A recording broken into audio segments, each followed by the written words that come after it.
Hey everyone, welcome to episode number 5 of Tides of Wildemount.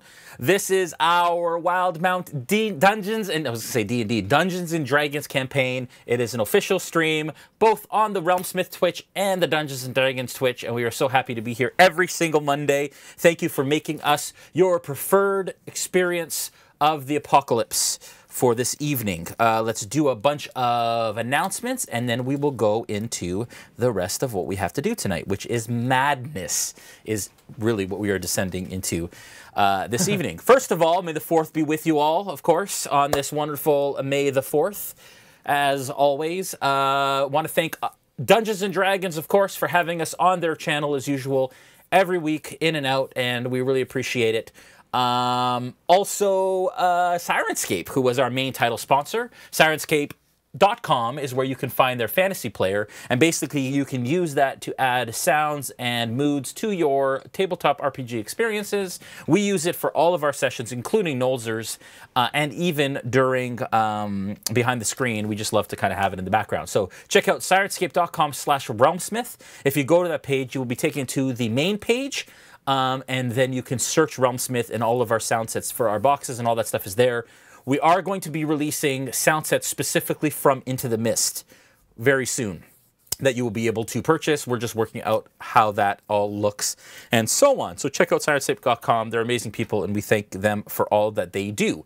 All of our product sponsors, of course, WizKids for a lot of the minis that we use at the table, Dwarven Forge, Hero Forge for our player character miniatures. No new ones this week. It was a busy week, but next week, and we were waiting for some replacements, but they will be painted this week and be on the table next week, of course. Beetle and Grimm, our new sponsor as well. We're so thankful to Matt Lillard and all of those folks for supporting us. And, of course, our official dice sponsor, Mythroll Armory, who we are doing another giveaway tonight. Are you giving away 2 more, Joel? You know what? We're going to give away 2 more, but this time we're also going to give away the case. What? 2 in a case? Yeah, there's a brand new Mythroll case, and inside of it is the spinners. Oh, they're good. Yes, they are. And so they are a polyhedral alternative. One is a D20.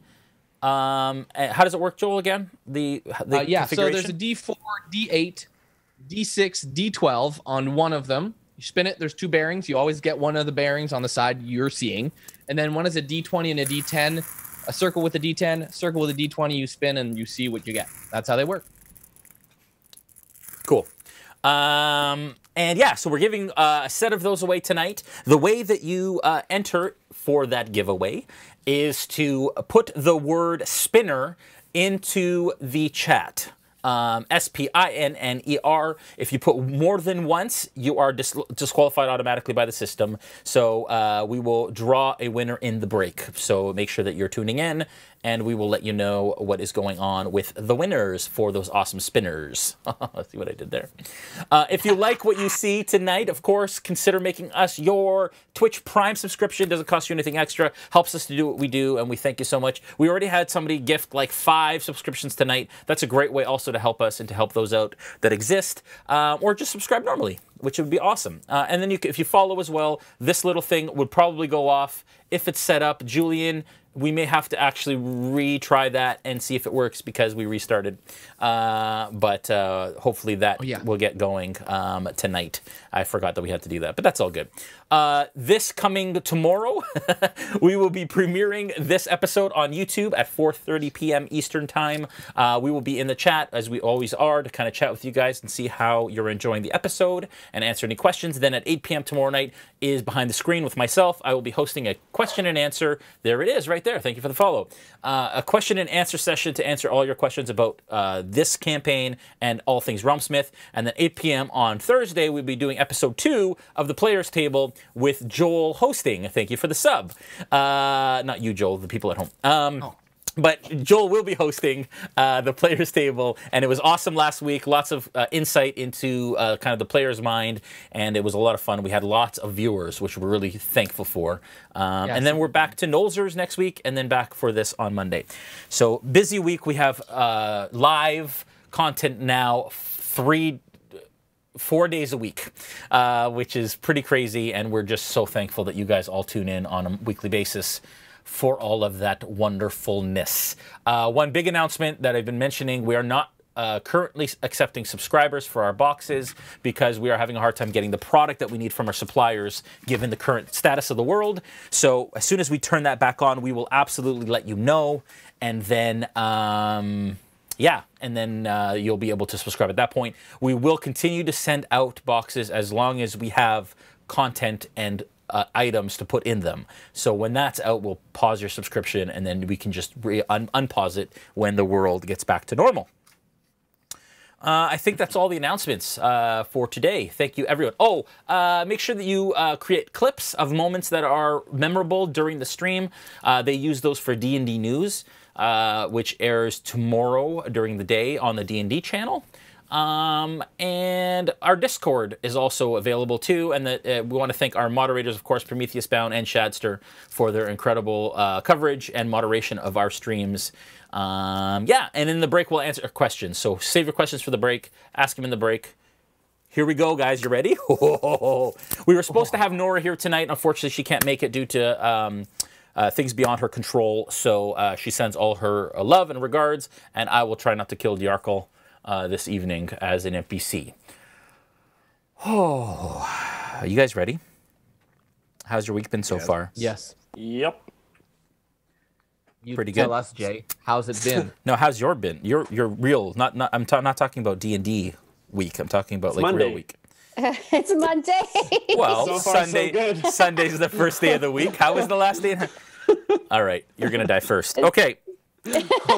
Oh. Somebody's calling me. Somebody clearly doesn't know that I play D&D on Monday nights. Here we go. Is your refrigerator running? Where we left off, you guys were boarded upon by a ship called the Moonbeam, a official Clovis Concord ship that was sent somehow to intercept the Wavechaser on its route back to Palma Flora. You are currently in battle with the Clovis Concord Zalezo, who are guards, elite guards that were sent along with Lieutenant Commander Volkir, who you are currently enwrapped in battle with upon the Wavechaser. You have joined the crew in trying to fight off the incursion, and that is where we find you all. You are on the way back to Palma Flora to retrieve an item called the Rod of Retribution from a shaman from the Sahuagin clan. It's the Shark Feather clan by the name of Selikai. Currently, we left off with Gaziel, and that is actually where we're going to start. It was her turn in the initiative order. Gaziel, you currently are on top of the skiv that is kind of in the middle of the ship, right beside Borth, and the commander now has his sword. He's stood back up and has told you all to, we could make this peaceful, just turn over as you are in trouble, obviously, with the Clovis Concord at this point if you continue down this route.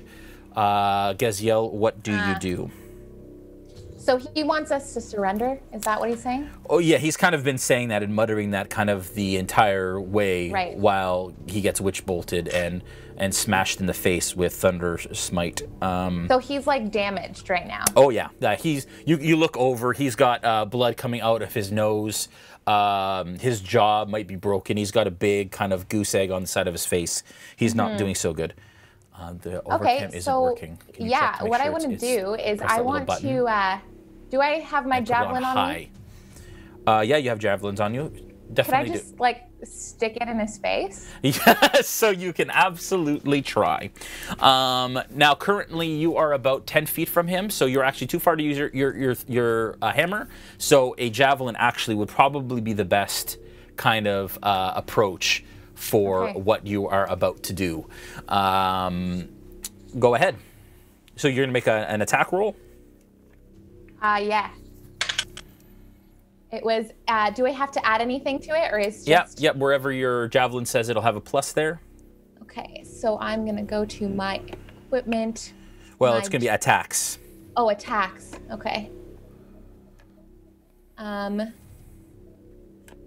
Sorry, would it be under actions? Actions, yep. Okay, so I rolled a 15 plus 2 damage, so that's... so it's plus 2 to your attack roll. That's kind of how proficient you are with the javelin. So the 17 is enough to hit. You let go of this javelin and it flies true towards him. I'd like you to roll damage now, please. Okay. And damage. So 4 plus, so 6. 6 points of damage. As the javelin races towards him and it gouges into his arm and kind of out the other side as blood kind of sprays onto the deck. Unfortunately, though, your javelin continues over the side of the boat, but you've done a decent amount of damage to him as that happened. All right. Okay, would you like to stay where you are, or is there anything else you'd like to do? I would like to go closer to the side of the boat, just far away from him. Far away from him? Okay, so you want to kind of get down from the little skiv that you're on and move back towards the other side of the deck? Yeah. Okay. Good stuff. Okay, the captain from behind you, Snow, you can hear her kind of shuffling and getting antsy as she kind of wants to, you can almost hear even her sword come in and out of its scabbard as she's kind of wanting to get in the fray, but knowing that she's probably the source of their target, as it were. And so she's kind of holding herself where she is, kind of watching what's happening. Bacalhau, we're back at the top of the order. It is your turn. Okay, if I remember correctly, I had just taken a swoon at Plunkrawk's head as he ran by. Yeah. Yeah, and I think it broke the illusion, right? And I knew that it was him. Yeah, nice try. No, he did. No. He did, Jay. In the end, he broke your illusion. No, he didn't break the illusion, but he determined that it was me. Okay. Yeah, I think Snow might have mentioned. Oh yeah, Snow okay. Told you. That's right. So I got to quickly talk to Snow. These are our enemies, right?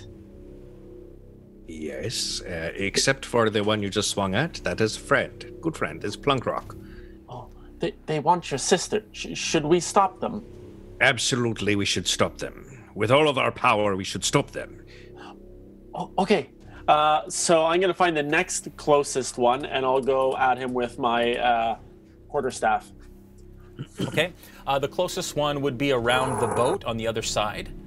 And he is kind of a more slender character, still Zalezo. They're all kind of dressed in the same type of gear, but this one has a short sword in his hand and is wearing kind of leather armor. Okay, so I'm gonna. It's a 17 to hit. Okay, that is a hit. And 5 damage. Okay. And what are you hitting him with? Two-handed quarterstaff. So you just bring your quarterstaff down straight on his head. You hear a crack as it hits his head. Sorry, that was 6 points? 5. 5. Got it. Okay. And he kind of wasn't expecting it as he was looking towards the captain and up. He's actually fighting Borth right now. And he's kind of engaged one-on-one, so he didn't see you come across and smash him on the side of the head as you do so. Next is Bolt. You're up. Okay. I'm still prone and very close to dying. Yes. I'm just gonna fire firebolt over at there's 2 guys on the same deck as me who have been attacking me. Yeah, so as you kind of look up, you see Aella rushes to your side. Right beside her is another Zalezo guard who has also run up beside you as well, who's beside Aella. And then there is 2 of them, one that looks like kind of a guard, and one that looks a bit more like an elite guard across the way from you, and Dilyu is beside you, shackled. Okay. The one who came up next to me, next to Aella, does he look like what's his does stance? he look like he's give me an insight check. Sure. 5. Yeah, with a 5, you're not sure. He is convincingly a Zalezo guard who has kind of run up and is standing over you beside Aella. Aella doesn't seem to be... last time Aella, when he ran by, I don't think Aella noticed who he was. So he's just standing beside Aella, and you're all kind of looking at each other at this moment with a Zalezo kind of in your yeah. Okay. In your striking distance. What do you do? I'm going to cast Create Bonfire on the one that just entered, because I don't know what he's up to, and it's not something I want to take chances on. Yeah. So he'll have to make a DC 15 Dex save. Joel, I'd like you to make a DC 15 Dex save. Oh, I heard, Jay.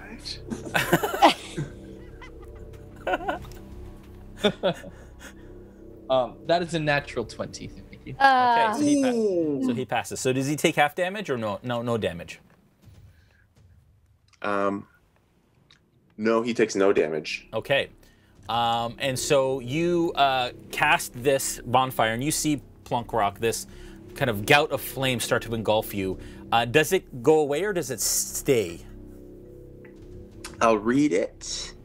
The bonfire ignites flammable objects in its area that aren't being worn or carried. Create a bonfire on the ground that you can see within range. That aren't being worn or carried? On flammable items that aren't being worn or carried. Oh, interesting. So you actually can't cast it on somebody. You'd have to cast it near somebody. So you cast the bonfire kind of on the deck, because it can't be worn or carried, and it kind of ignites under him. And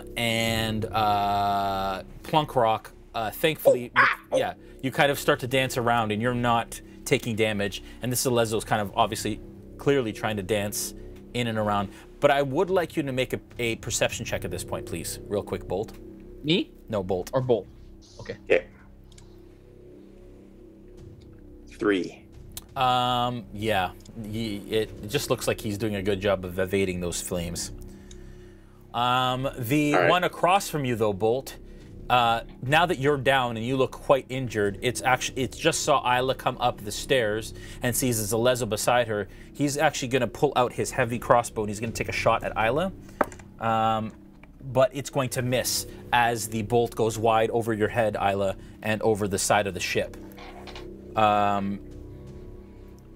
The other one on the other side is currently locked in combat with Diarco. Borth comes down in front of you as you watch kind of that combat unfold. Bacalhau, he comes down with his saber, and the Zalezo reaches up and he blocks it, and so they're kind of intertwined in battle. Back up to, that is sorry, 1 second. Snow, you're up. All right. I continue to guard my sea star. Yeah. And I call out to Bacalhau, telling him to be safe. I say, "Be safe, my friend." And I mean, like I go through the whole thing of trying to reach out to an echo again as well, but I'm getting frustrated with the whole experience. Yeah.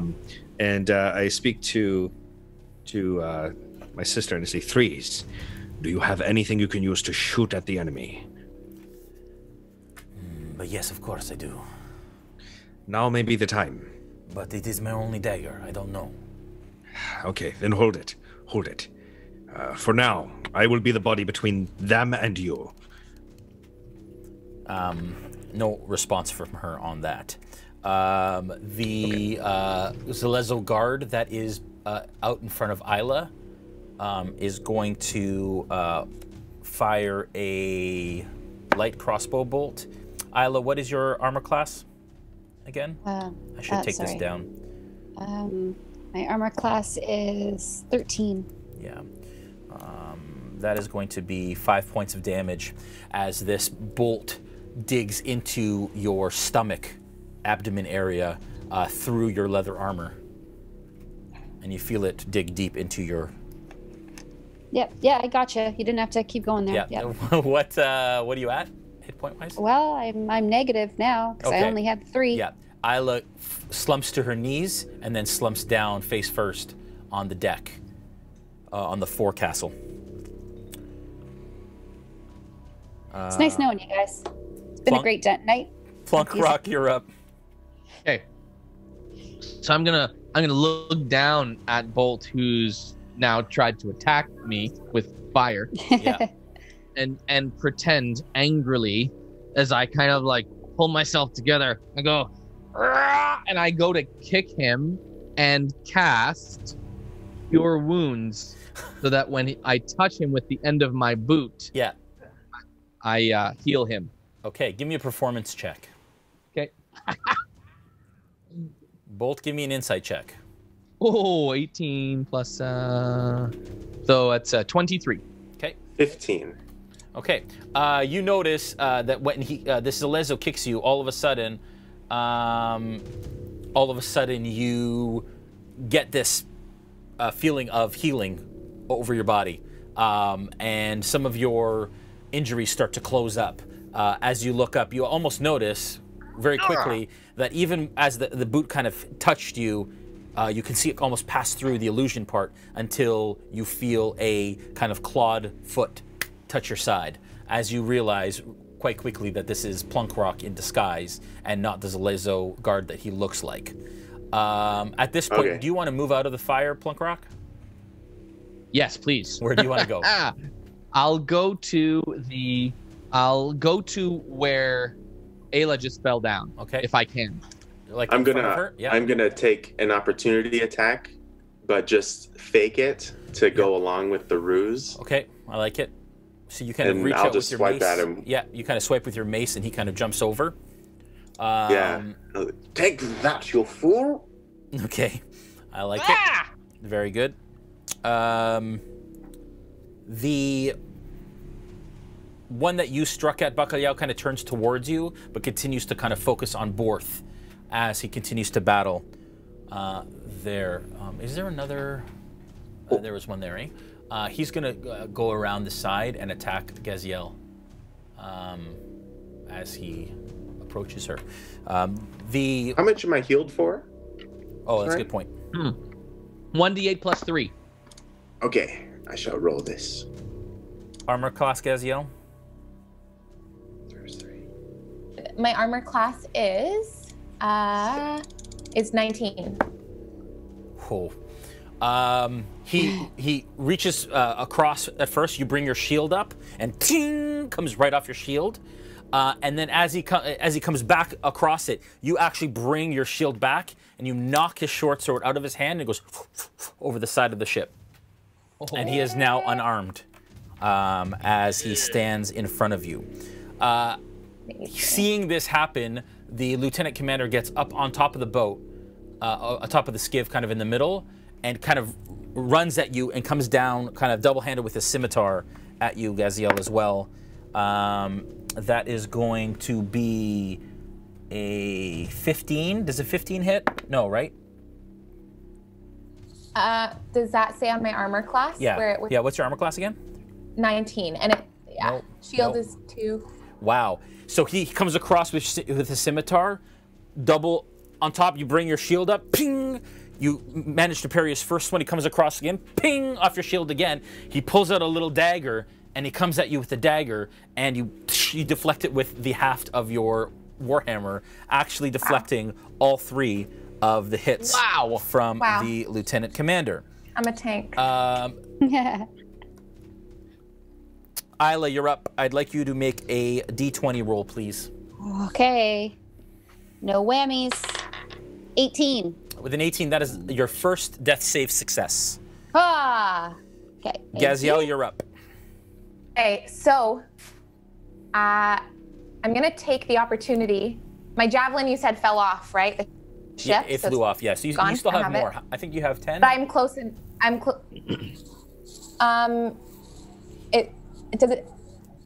It says, I don't know if it says how many I have. Quantity 5. I have 5. Okay, so yeah, so you have 4 left. Okay. So I want to take my javelin again, and or can I take two because I can do two-armed? Yeah. So here's the thing. There's two people right beside you. So throwing or using a javelin as an improvised weapon up close is not going to be as effective as using your warhammer. Right. You do more damage with your warhammer, and I think you might do double damage if you used your warhammer two-handed, but you're holding a shield, so you can't do that. So you have kind of your warhammer free and your shield in one hand. Okay. And I can protect myself while I kill the other or attack a guy? Yep. Okay, so I want to attack the lieutenant because he's the guy I'm going after. Yep. So make an attack roll. 16 plus 4. That's a dirty 20. That dirty is 20. A hit. Yep. Okay, roll your damage. And my damage should be 1d8 so plus 2 whatever. plus 2, 4. 4 points my of damage. 8.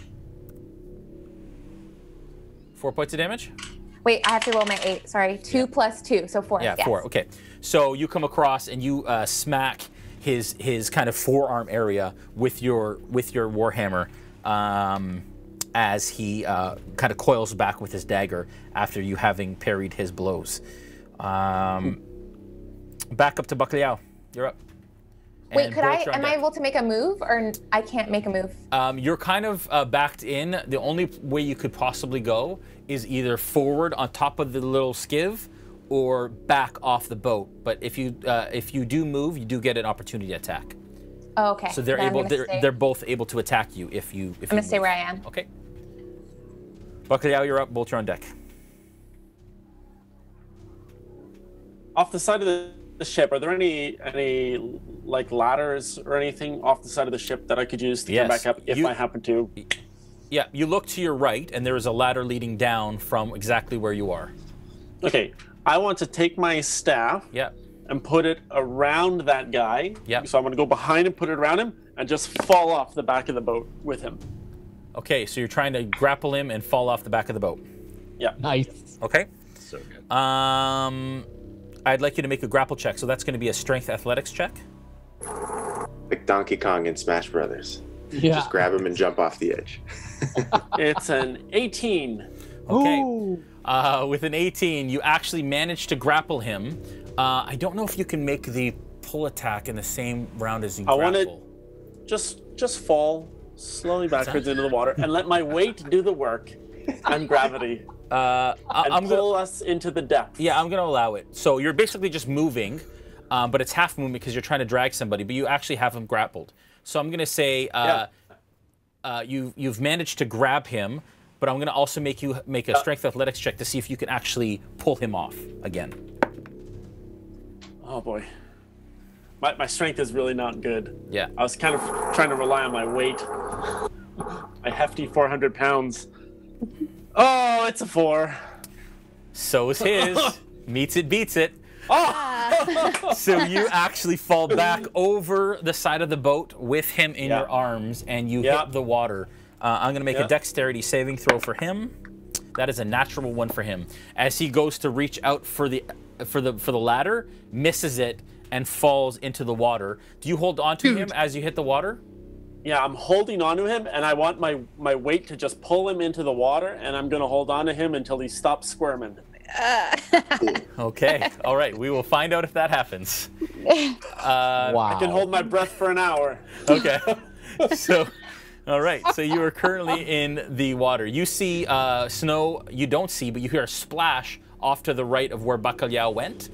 You can make a perception check to see if you actually catch it. And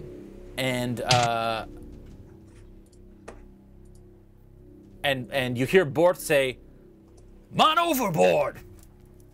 I was a 16 on my perception. Okay, so you think that probably was Bacalhau by the amount of splash that it made over the side, and Borth yelling, "Man overboard!" What is he doing? Bolt, you're up. Okay, I'm going to army crawl over to Aella, and I want to try to stabilize her. Okay. And I'm gonna say, medicine check. Yeah, I'm gonna say, "Come on now, you haven't had the chance to use your new boomerang." And it's a dirty 20. Oh, you are now stable, which means you are unconscious still, Aella, but you are no more death saves. You're no longer bleeding out. Okay, so do I just fill up my squares? You just go to yeah, you can just stabilize. So basically fill up your successes, I think.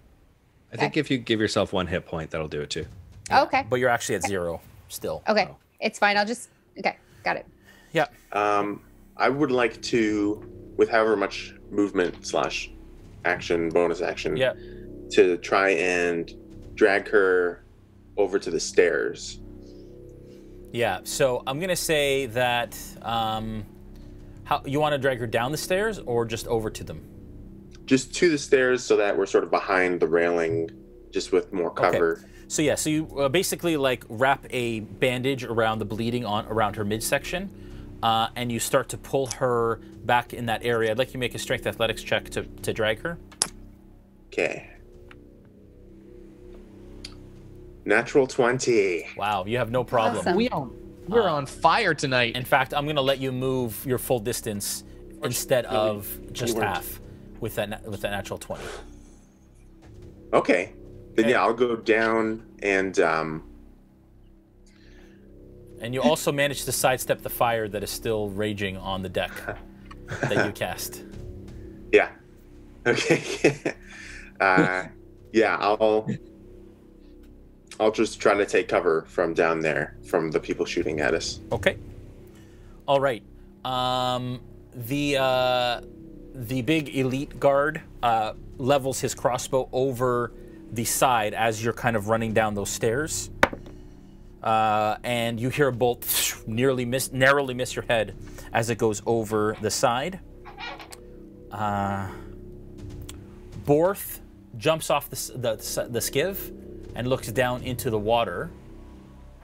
And you are nowhere to be seen as he tries to kind of search for you, Bacalhau. Dilyu is just kind of staying still, and you see Plunkrawk. The Dilyu is shackled still, and he's kind of looking up at you guys, like basically with his hands up, like I didn't do this, and he keeps saying, I did not do this. This is not my fault. As he continues to kind of beg for mercy from you all. And that bandit over here, the Zalezo, is going to cross and secure Dilyu. And kind of pull him up to his feet. Snow, you're up. All right. So I call over to Borth. Was that Bacalhau? Oh, sorry. Borth says, yes, it was, boy. Is he okay? I do not know. I cannot see him. Well, I mean, he's at least part turtle. I'm sure he can do okay underwater. Continue the fight, sir. We will outrun him quite quickly. The sails are unfurled. This is true. I can hear them. All right. Bacalhau, if you can hear me under the water, come up. No, there's no way you can hear him over the waves. All right.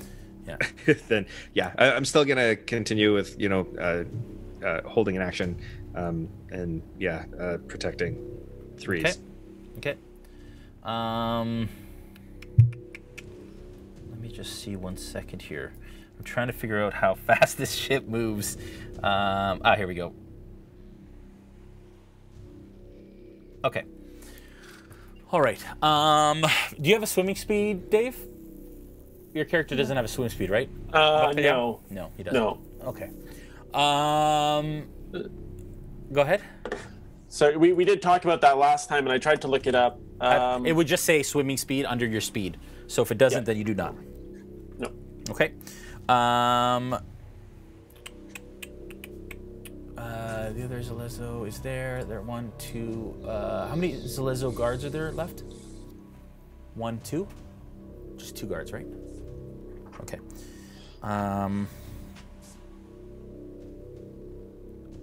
Plunkrawk, you're up. And yeah, Plunkrawk's up. Okay, so Aella is stabilized. I'm going to go behind the nearest Zalezo. Yep.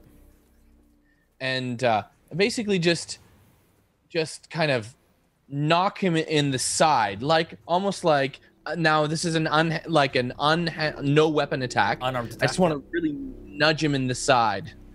Okay, so there is the elite guard that is to your right, and there is the one that has just seized kind of a lesser guard who has just seized Dilliu and brought him to his feet. Okay. So you want to get the elite, the larger elite guard? That is correct. Okay. And so what's your intention here? So my intention is to I'm going to bring attention to the fact that I don't think this is right. Like I think we always do this, but I don't think this is right. So I'm basically going to say to the guy, this isn't right, and then knock him in the ribs with and try to do damage. Okay, so you're attacking him, but with an unarmed strike. Okay. Yep. Okay. In hopes that he still doesn't see that I'm not one of them. Okay. Okay, so give me a performance check. Okay. That is a... that's a 15. Okay. With the 15, it absolutely hits. You nudge him in the side, kind of. You tackle him kind of with your shoulder. Yeah, like with my elbows end. Yeah. I'm like, right in his kid. Okay, I would like you to roll damage on that. Okay. That'll be an improvised unarmed strike. So, oh hey, look at that. That's 2. 2 points of damage. You do 2 points of damage to this character. Sorry, one sec. As he kind of looks at you quizzically, and then his eyes widen in shock as you realize that because you've now attacked him, your disguised self has now gone away. Okay. And you are looking, now he is looking down at a Kancko. And I wink at him. Yeah. And I run away. Okay. The other way, as in I continue my movement out of his range. Okay. What's your armor class again? 14. And you hear his mace narrowly miss your head as you kind of run. Are you running towards the front of the ship or down the stairs? No, front of the ship. Okay, that's good. So you're at the bow of the ship right now. Yep. Okay. Borth continues to search, is not seeing. Is not seeing Bacalhau at this point. Okay, the one that's beside you, Gaziel, is going to take a swing. That is a miss. Yes. Now he's just striking at you with his hands, because now he is no longer with the sword. But the second one was a natural 20, unfortunately. But he's only going to do 4 points of damage as he kind of swings at you with his left, and you duck under it, and then comes up with his right and catches you in the chin as he's trying to attack you that way. The lieutenant commander continues to see this, and he is going to attack again. No.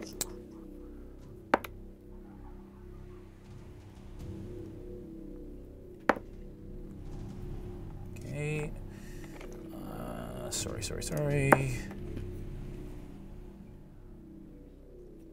Sorry. 7 points of damage as he comes across with a scimitar and slashes you across the shoulder. He comes across again with the scimitar. You parry it with your shield, but that leaves you open for a dagger strike that hits you kind of in the stomach area, and that's 7 points. Gosh. All right. Wow. What are you at? Up over here. I'm currently at 3 hit points. All right. You continue to hear a scuffle on the quarterdeck as Diarkle is kind of holding off two Zelezo members. And one is down. I'm going to take away the elite one. Yeah. As she downs him, she turns towards the other one. Aella, you're up. Can I cure? You're unconscious, actually, so there's nothing you can do at this point.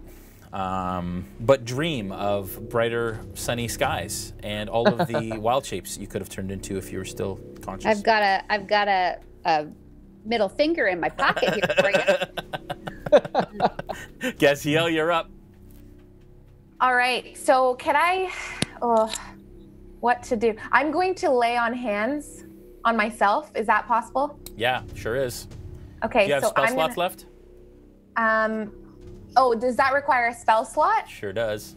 Oh man. Oh no, okay. it doesn't. No, it doesn't. Sorry, no, it doesn't. Oh yeah. But how many points have you done lay on hands yet? I haven't done lay on hands yet. Okay, so can I use all 10 on myself? You sure can. Okay. I'm gonna do that. As you kind of put your hand, you have your warhammer in your right hand. You got your shield in your left, and as you kind of wrap your hands like this, a blue glow encompasses you, and you start your cuts and wounds start to close up as the lieutenant commander scowls at you. Okay. Nice. And then I also have a bonus action, right, that I could do? It depends on what you want to do. Yeah. Could I do a spell that adds divine favor to me? No, not this time around. You need a full action for that. You can't use a bonus action for that. Okay. Cool. Okay. The ship continues to move forward. Bacalhau, you're up. You are now under the water. You currently have this person who is fighting to get away. I would like you to make a strength athletics check, please. He's trying to get away? Like, yeah, he's trying to like break your grasp, right? You're holding him like this, and you're sinking with him, and he's struggling against you as he still has breath in his lungs. Okay. How far are the ships from me? At this point, could I kick off him, like kick him away from me, and try to grab the rope ladder as it passes? Give me a perception check.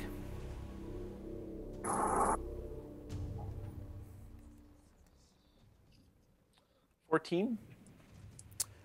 With a 14, you kind of look for the ship, and you see that it's past, and it's probably about 30 feet past your location, the end of it. Move him 30 feet back, actually, and I'll tell you exactly where you are. So both ships are about 30 feet away from us? Well, yeah, so you're about, you see the end, kind of the aft portion of the ship under with the rudder. Is that about right? Yeah, okay. You can see where you're at, actually. If you can give the overcam here, Julian. Okay. Do I have the sense that there's anything towards the back of the boat that I'm going to be able to grab onto if I tried? Yeah, so at this point, you are, and I put him right almost against the ship because he just fell right over it. So the ship is passing near you, so you are right about there. The ladder is on the other side of those stairs. You can almost see the little nub there. If you can point where the ladder is and show him, the ladder's there, and you're there. So you're about 20 feet from the ladder at least, 30 feet. But you can try and kind of reach out and grab one of the planks on the side of the ship. But at this point, there's nothing really hanging off the side that would allow you to grab on at this moment.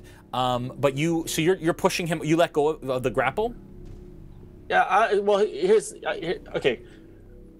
If I cast Lone Strider on myself, my swimming speed would end up around 20 feet. Yeah. So would I be able to kick him off and cast Lone Strider and swim to the ladder, or is that just too much? You can let go of him without kicking him, and that's just a free action. And then you can cast Long Strider and then move. Now, Long Strider allows you to do what swimming? Well, it adds 10 feet to my movement speed. 10 feet? No, you know what? That's not going to work. Well, doesn't it say something about swimming? Dirt. Doesn't it say something with swimming for Long Strider? It doesn't. I thought it had a swimming component, but it adds 10. So what it'll do is it's reduced. So you could move. What's your speed?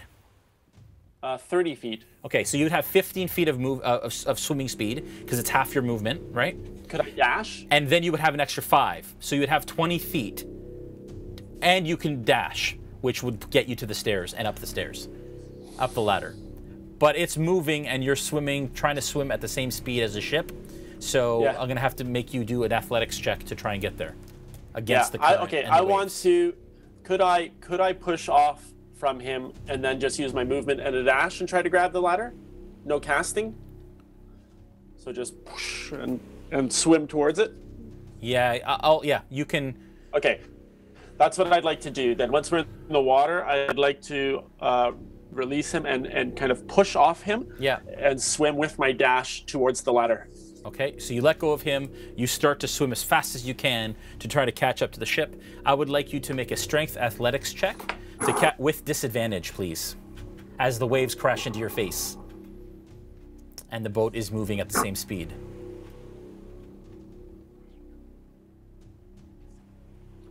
Oh, no. 13. Oh, man. You reach out to the ladder and you grab onto the last rung. Like you reach up to the, you lose the third one, the second one, the last rung you manage to grab on, and you're now holding on, being dragged through the waves by this ship. Okay. And I'll just keep holding on, watching the guy, making sure he's floating away from me, because if he comes near me, I'm going to kick him in the face. Okay. All right. Bolt, you're up. Yeah. You lucky butthead. I say that with love. From the level I'm at right now, yep, I can probably only see the guy in the cloak up there. You can pretty much see everybody as you look around. Okay. Okay, I'm gonna cast. You can't see Plunkrawk right now. That's the only person you really can't see. Okay, I'll cast a firebolt on the one that's trying to get Dilyu. Okay, so back up the stairs at the one. Okay, go ahead.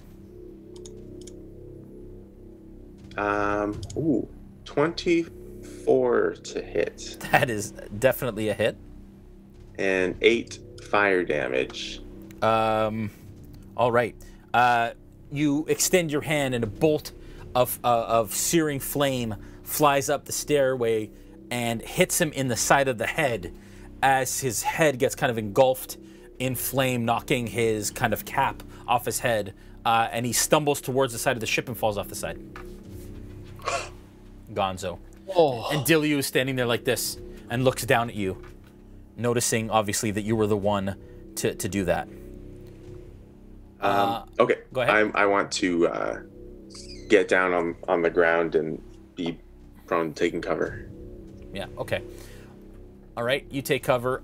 The large elite guard turns towards you, Plunkrawk, and sees you at the bow of the ship, and this, look of hate comes over his face as he sees his companion go over the side. He says, "You little shit," and he takes out his mace and he charges at you, two-handed with it. Okay. What's your armor class again? 14.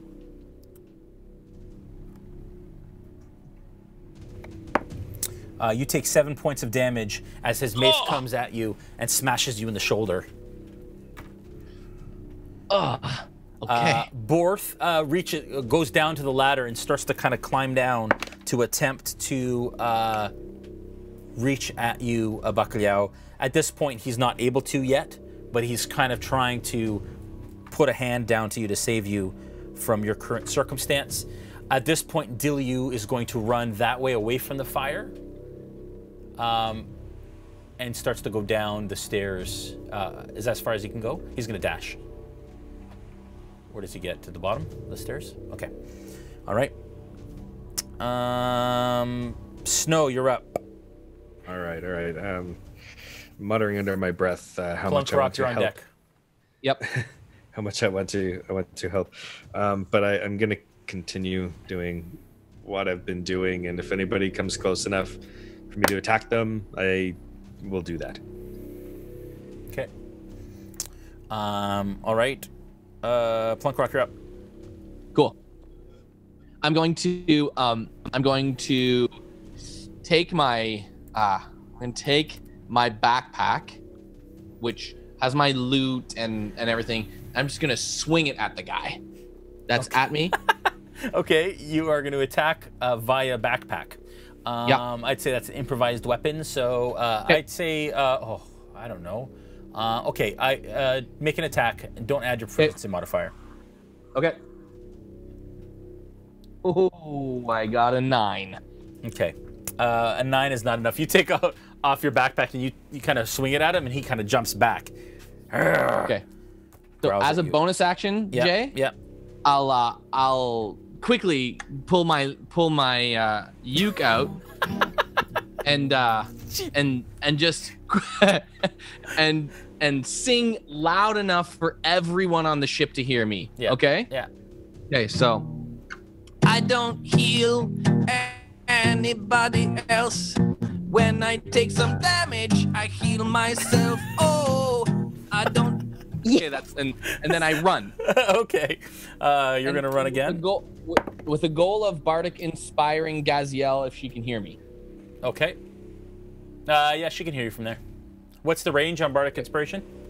Good question. I will get that out for you. Looks like 60 feet. Okay, that is enough. Okay, so you and you duck under as his mace flies over your head, narrowly missing you, and you run down the steps right after Dilyu there. The lieutenant commander turns towards you, Snow, and sees the captain and says, "Just turn her over." And he is going to turn and make a rush for Snow. Gaziel, you get one attack of opportunity with your Warhammer against him. So if you can roll a to hit, please. Okay.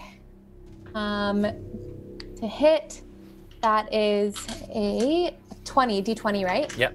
2, 3, 4, 5, 6. 6. Yeah, not enough. You miss him as he kind of runs past you, and he runs at Snow. Snow, he gets to you, and you hear him coming at you. You've readied an action to attack anybody who comes within your space, so you can go ahead and make that attack. All right. So I'm attacking with my scimitars. Okay. That's so sad. Somebody's got 80 just drums there. Yeah, I think they both miss, I'm guessing. 10 isn't enough to hit, right? No. Yeah, so they both miss. Okay. What's your armor class? 16. Okay. So he comes across with a scimitar once, twice, and as you come across with your scissor attack, you catch his scimitar and snap it. Oh. As he stands there with half a scimitar in his hand, as he again rolled a natural 1. But as he's distracted you, he skivs you in the side with his dagger, and you take 4 points of damage. Sorry, how many points? 4. 4. Okay, yeah. Thanks.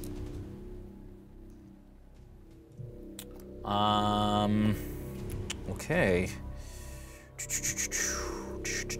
Aella, you're up. You're unconscious. Still for the foreseeable future. Gaziel, you're up. Oh my God! Sorry. I think it's an hour, I think, of unconsciousness, and then you're back of game time. Oh, man. So somebody needs to heal you, or... Can somebody just call me? I'm going to go and maybe make some dinner. Can you call me on the phone? Gaziel, you're up. Let me know. All right. I should have used some lay on hands. I'm sorry, Mel. Oh, I noticed. Don't I noticed that. Well, you were selfish with my moves. You may have, but Aella didn't because you were unconscious. Okay, cool. I am going to use my bonus action because I checked, and apparently the spell that is called Divine Favor is a bonus action. So I'm going to do my bonus action on myself. Okay. Yeah. Yeah. What does that do? So it gives me 1d4 of damage, an extra 1d4 damage. Your prayer empowers you with divine radiance until the spell ends. Your weapon attacks deal an extra 1d4. Oh, wow. How long does the spell last? And it lasts until spell ends. It should say duration on the spell. Duration, concentration up to 1 minute. Okay, so you get basically 10 of your turns to be able to do this. Okay, that's amazing. Very cool. Seeing that the commander has now approached Snow, 3 earrings. Oh, sorry, you still have an attack. That was just a bonus action. My bad. Yeah. I'm sorry. Oh, that's okay. Go ahead. I'm ready. Yeah. Could I attack with my warhammer on the guy that's right beside me? Yeah. Absolutely. Okay. So I have to roll a d20, right? Yep. That's 11 plus 4 plus an extra 6, right? That's enough. Yes.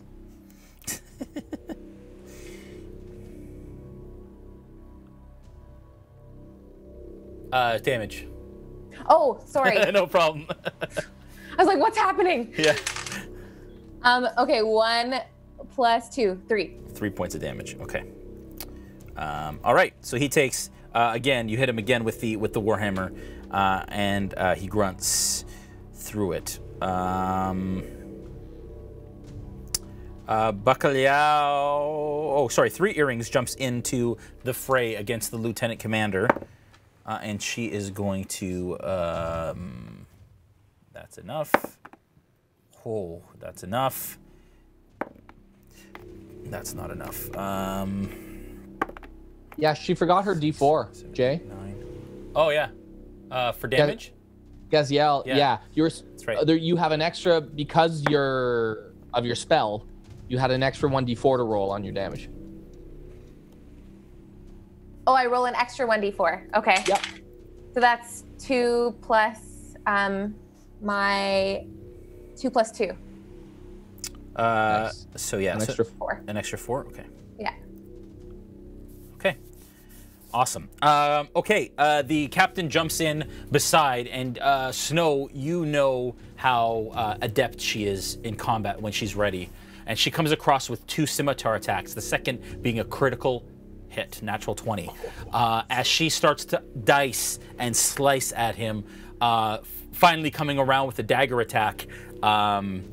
And not making purchase with that, but he takes 18 points of damage as she starts to basically cut him up. At this point, the last gash comes across his stomach, and he grabs at it. His blood starts to pour through his hand, blood pouring through his mouth, and he's starting to look almost for a way out, as he is incredibly hurt at this point.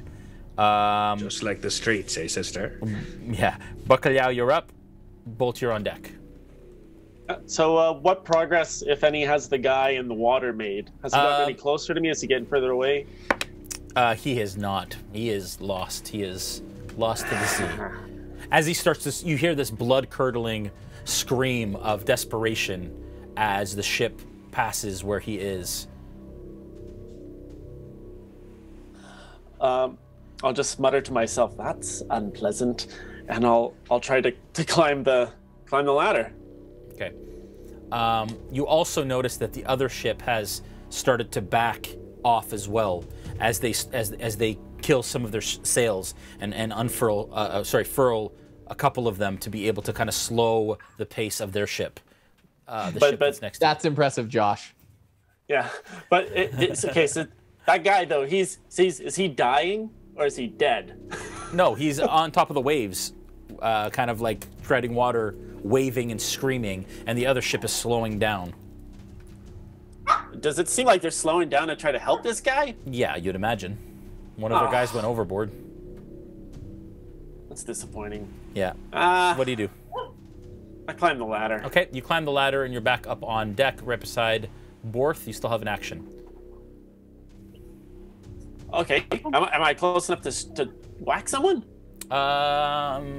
You'd have to move on top of the skiv there in the middle to be able to whack the lieutenant commander on the head. Okay, I think what I'll do, I'd like to cast Toll the Dead at him. How does that work? I point at a creature that I can see within range, which is 60 feet, and the sound of bells fills the air around it for a moment. The target must succeed on a wisdom saving throw or take 1d8 necrotic damage, unless he's missing hit points, and then he takes a d12. Which saving throw? It's going to be a wisdom saving throw and your DC? 13. Oh, dear. 13. He fails. So only he hears the bells? Yeah. Okay. So all of a sudden he grasps his ears, drops the handle of the shattered scimitar, and grasps his ears, his dagger still upside down in one hand, like this. Right in front of you, Snow, you can hear him scream, and you can tell Bacalhau 3 Earrings kind of notices what's happening as he kind of claws at his ears. I rolled an 11 for damage. How would you like to finish off the Lieutenant Commander? Bleeding eyeballs, bleeding ears. He falls to his knees nose. as blood starts to pour from his eyes and his mouth and his nose as he starts to claw at his face, even with his dagger, as he starts to do this, and he falls to the ground and slumps onto the deck in a motionless puddle of his own. And I'll say in a very epic way, "Don't hurt my friends." Yeah, sounds epic. Very nice. Very good. Bolt, you're up. Okay. From where the guy up there moved to, am I able to see him? Where is Bolt? No, you can't. He's moved to the bow of the ship. Okay. I will stand up and crawl a little of the way up the stairs. Okay. Until I can get him in view. Yep. And I'm just gonna hit him with a firebolt. Okay. You can tell that he's moved he's swung with his mace, and you see Plunkrawk kind of run down the other stairs as you come up those stairs, and he's starting to turn towards Plunkrawk. Go ahead. Okay. Does a 15 hit? Yes, it does. Okay. It's gonna be 10 fire damage. Ooh. Wow. As he gets hit with this firebolt, he wasn't expecting it. He was looking over at Plunkrawk, and it kind of sideswipes him in his, and he starts to ignite. His cloak starting to catch fire, and he starts kind of swinging around as he's dizzily kind of moving around the deck, and screaming on fire. Dilyu, so Borth is going to run up towards Diarkle to help near Heidi. Dilyu is runs down the stairs into the hold. Kajori, who is still up top, is still in combat there. Snow, you're up. Actually, at this point, yeah, Snow, you're up. Okay. Do we know if the guys on the Scorpion launchers are still firing? There is none. There wasn't enough crew. The crew is under the hold. They're just commoners, right? So there isn't enough crew to man the ballistas.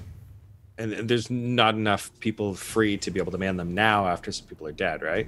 Well, nobody's dead on your side. Okay. But yeah, you don't have right now. There's a bunch of people that are actually open currently to be able to do it, but nobody's done it. All right. Anyone who can man the Scorpion launchers, do so. Tie flaming torches to them. Fire at the deck. Fire at the masts. Fire at the sails. Set them on fire. Nice. Give me a persuasion check, please.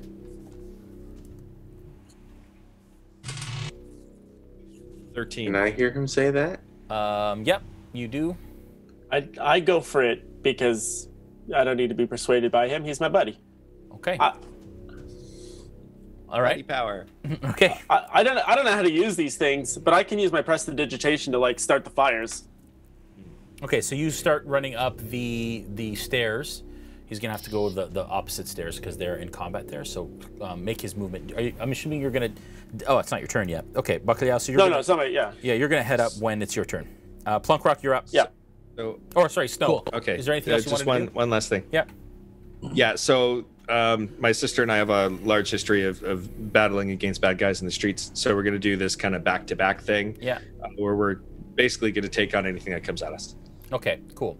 So you kind of put your back towards her. Right now, what you see left is there is one Zalezo fighting Gaziel, and there is one other elite Zalezo up top who is currently whirling on fire. and there is a couple on the quarterdeck who are still fighting Kajori, Diarkle, and now Borth. I'm gonna have to take her lead, and I'll just kind of move with her as she goes, I guess. Yeah, she's gonna go up top, and she's gonna join the fray. So if you want to follow her up there.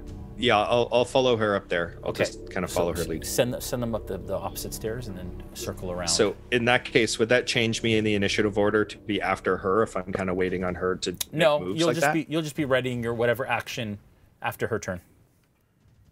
Yeah. You can just ready an action for her. So you wait till she attacks to attack. Yeah. Okay, you guys have to dash to get up there, so it'll be next turn. Yeah, okay. Okay. That other one is going to take a swipe at you, Gaziel. That is going to be a 16. Does that hit? My armor class is 19. Nope. Okay. He swings again twice. He no longer has a sword, just swinging wildly at you like this, and doesn't. And as he looks around and sees that the commander has now gone down, he tries to break from you. I'd like you to make a attack of opportunity. So just roll a d20 there. Okay. 16. Okay. With a 16, that is enough. Roll some damage. Okay. 20. Natural 20. Woo! Yikes. Okay, so I'd like you to roll damage on that. And roll damage on that is 4 plus 2, so 6. Okay. Plus the other 4. Plus my extra. Yeah, plus your 8. So that's.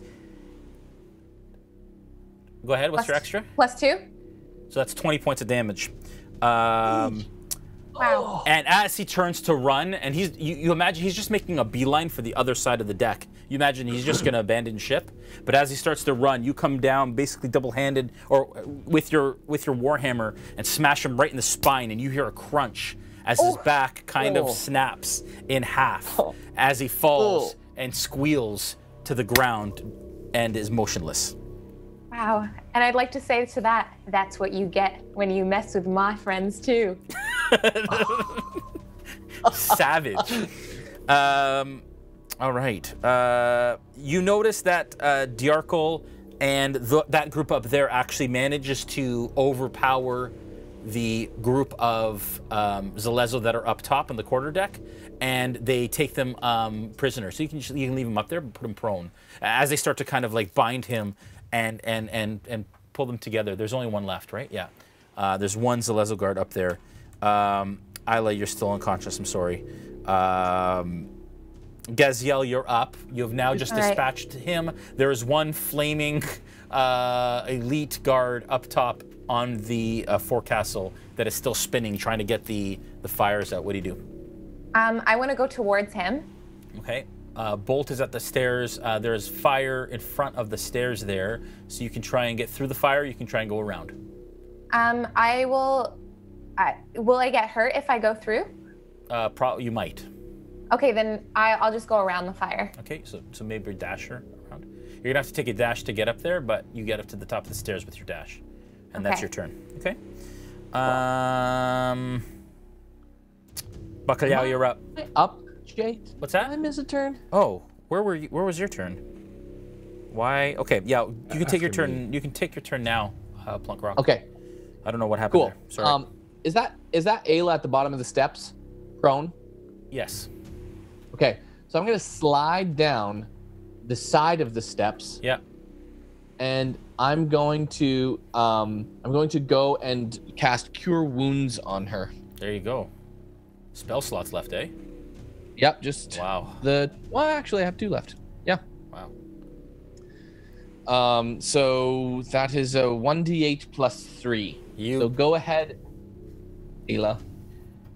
You roll a 1d8. You can roll that 1d8, Joel. All right, I'll do it. Oh. Or whoever. It doesn't matter. You can go.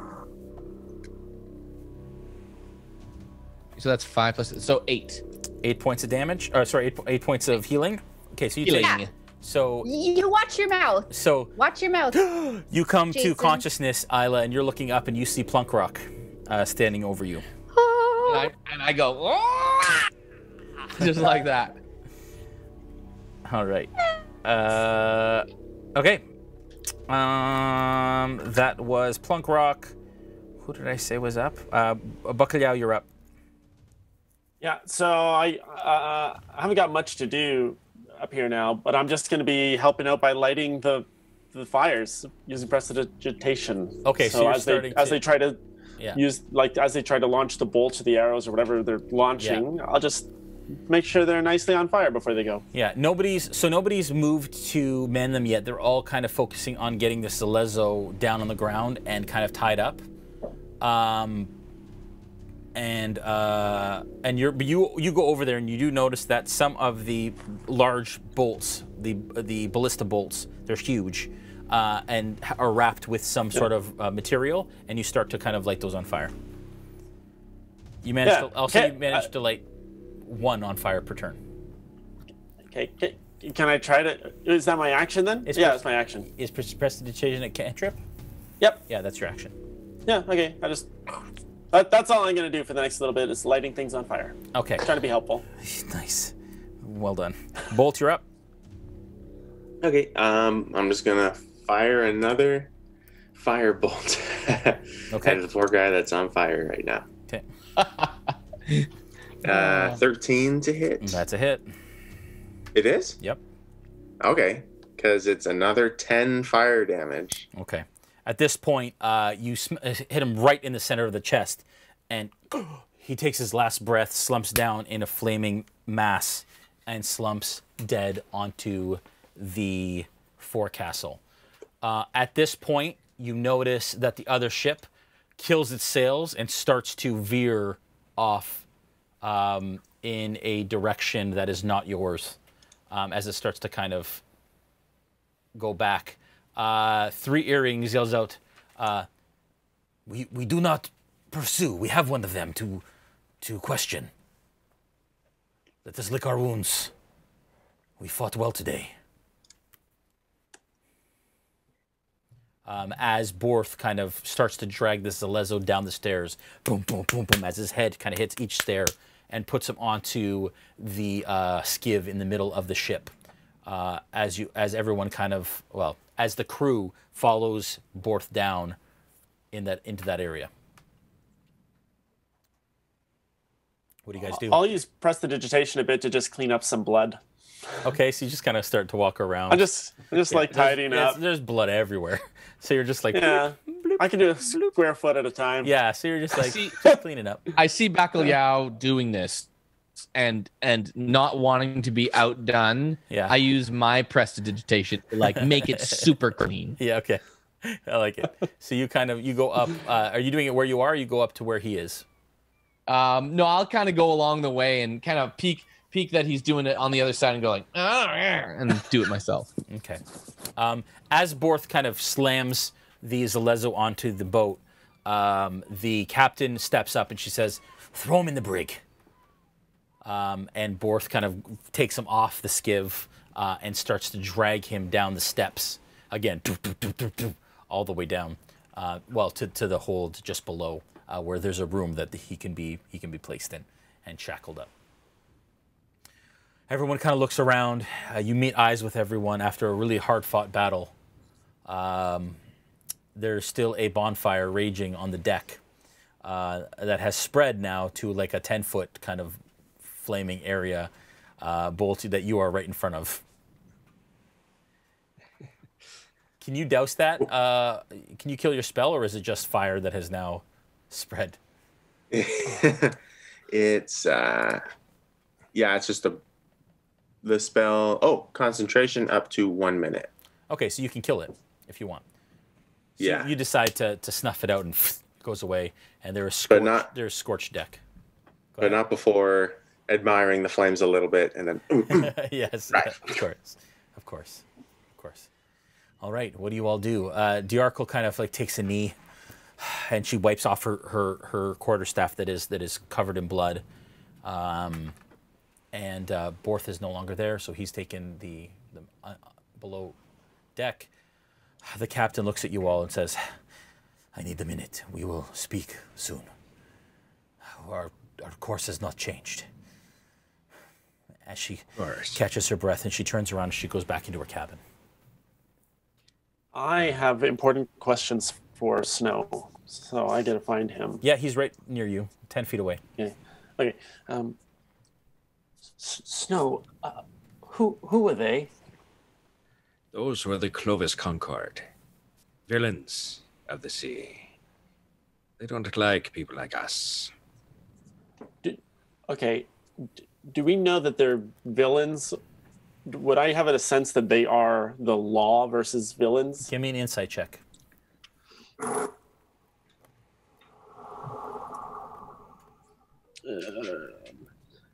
It's a 20, dirty 20.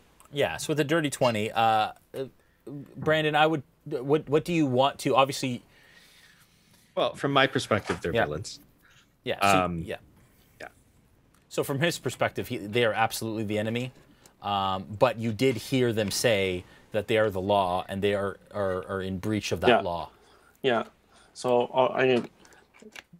but they said that they're the law. Are they not in charge? Well, you see, different people obey different laws. My laws are not in alignment with theirs. And let me tell you about the Clovis Concord. They attack vessels on the sea. Merchants sometimes. I would tell you, we are not so different from merchants sometimes, and pirates as well. Do you know when they attack pirates? There are two reasons why they attack pirates. One, because of pressure from the populace, and two, because the pirates have amassed enough profit for them to attack them and steal their profit. They leave the pirates alone until they are ripe for harvest. That's when they attack. They are criminals, I tell you. Criminals, terrible criminals, horrible people with stupid laws. Are we pirates? Well, we do mostly merchant work, but you know what? Listen to me. You and I, we should have a conversation together later. And I will tell you a little bit more about me, yes? Because I do consider you a friend. I would like to tell you more about me. Oh, I would like that if we could talk more. Now, I have a question for you. The one that was in front of me when we were fighting, he screamed and fell, and I don't know what happened. It sounded horrible. Can you tell me what happened?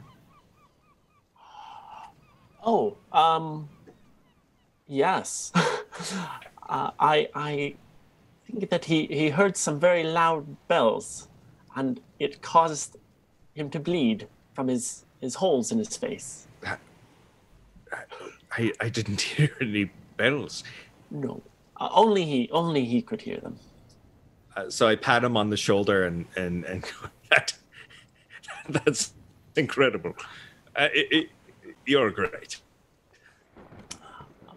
Thank you. Snow, is Three Earrings your master? She is my sister, and she is above me in rank on this ship. Otherwise, we were twins, born about the same time. She was born about 1 minute ahead of me, so I guess she's the oldest, but still. So on the ship, she's your master? Yes, she gives me orders. Who's her master? Sorry, in the distance, you guys start to hear a little thunder gathering. Okay. Well, there is an organization that she reports to. I suppose they could be her master.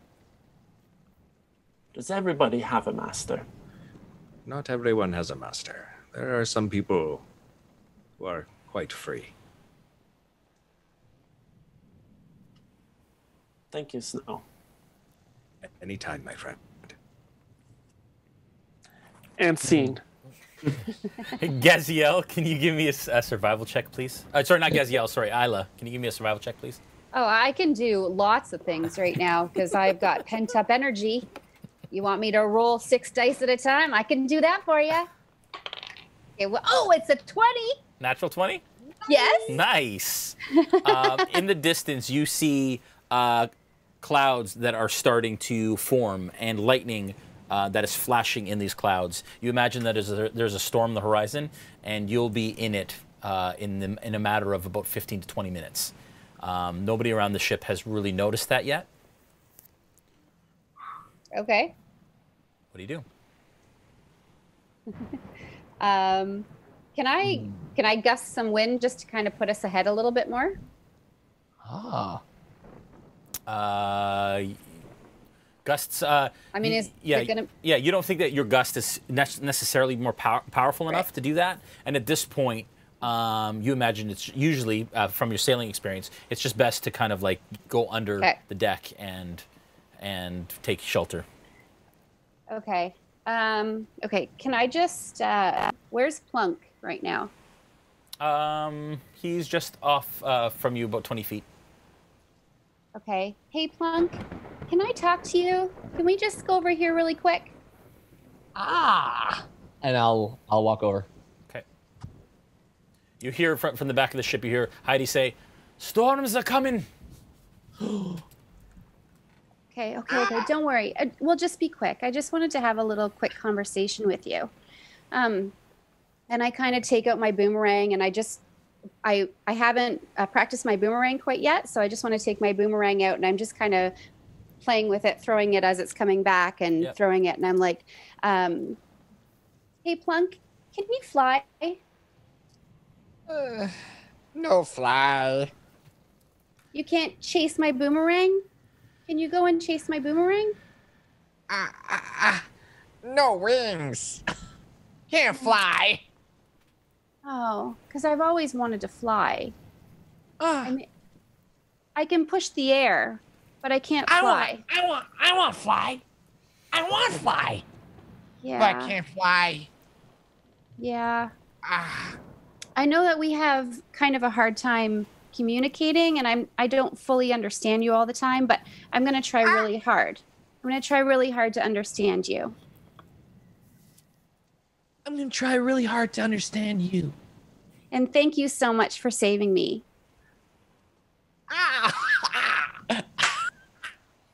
We should go downstairs now before the storm hits. Oh yeah. Storm hits. You can feel the rain starts and then we run back downstairs. Yeah, the rain starts to kind of fall lightly at this point as everybody kind of starts to go down the stairs into the hold to shelter from the storm. Okay. At this point, it is the middle of the night. You haven't had the benefit of a long rest yet. As you kind of speak to the crew, you realize that you have at least another 10 hours to Palmaflora. So if you hit the sack now, you'll probably be able to have that 10 hours that you require. Okay, I'm going to sleep. What do you want to do? Cool. Okay, let's go to sleep. Yep. Ooh. Everybody's going to sleep? Okay. So the storm is happening right now, right? Yep. And you can we're in feel it. that it's starting to get rougher. The boat's swaying more. Yeah. Okay. I'm just gonna, for a little bit, go to the top of the ship. Yeah. Where I set that guy on fire. Yep. And have my little equipment out with the mace and a couple of my tools, and just be doing a little experiment by myself. Okay. What's your experiment?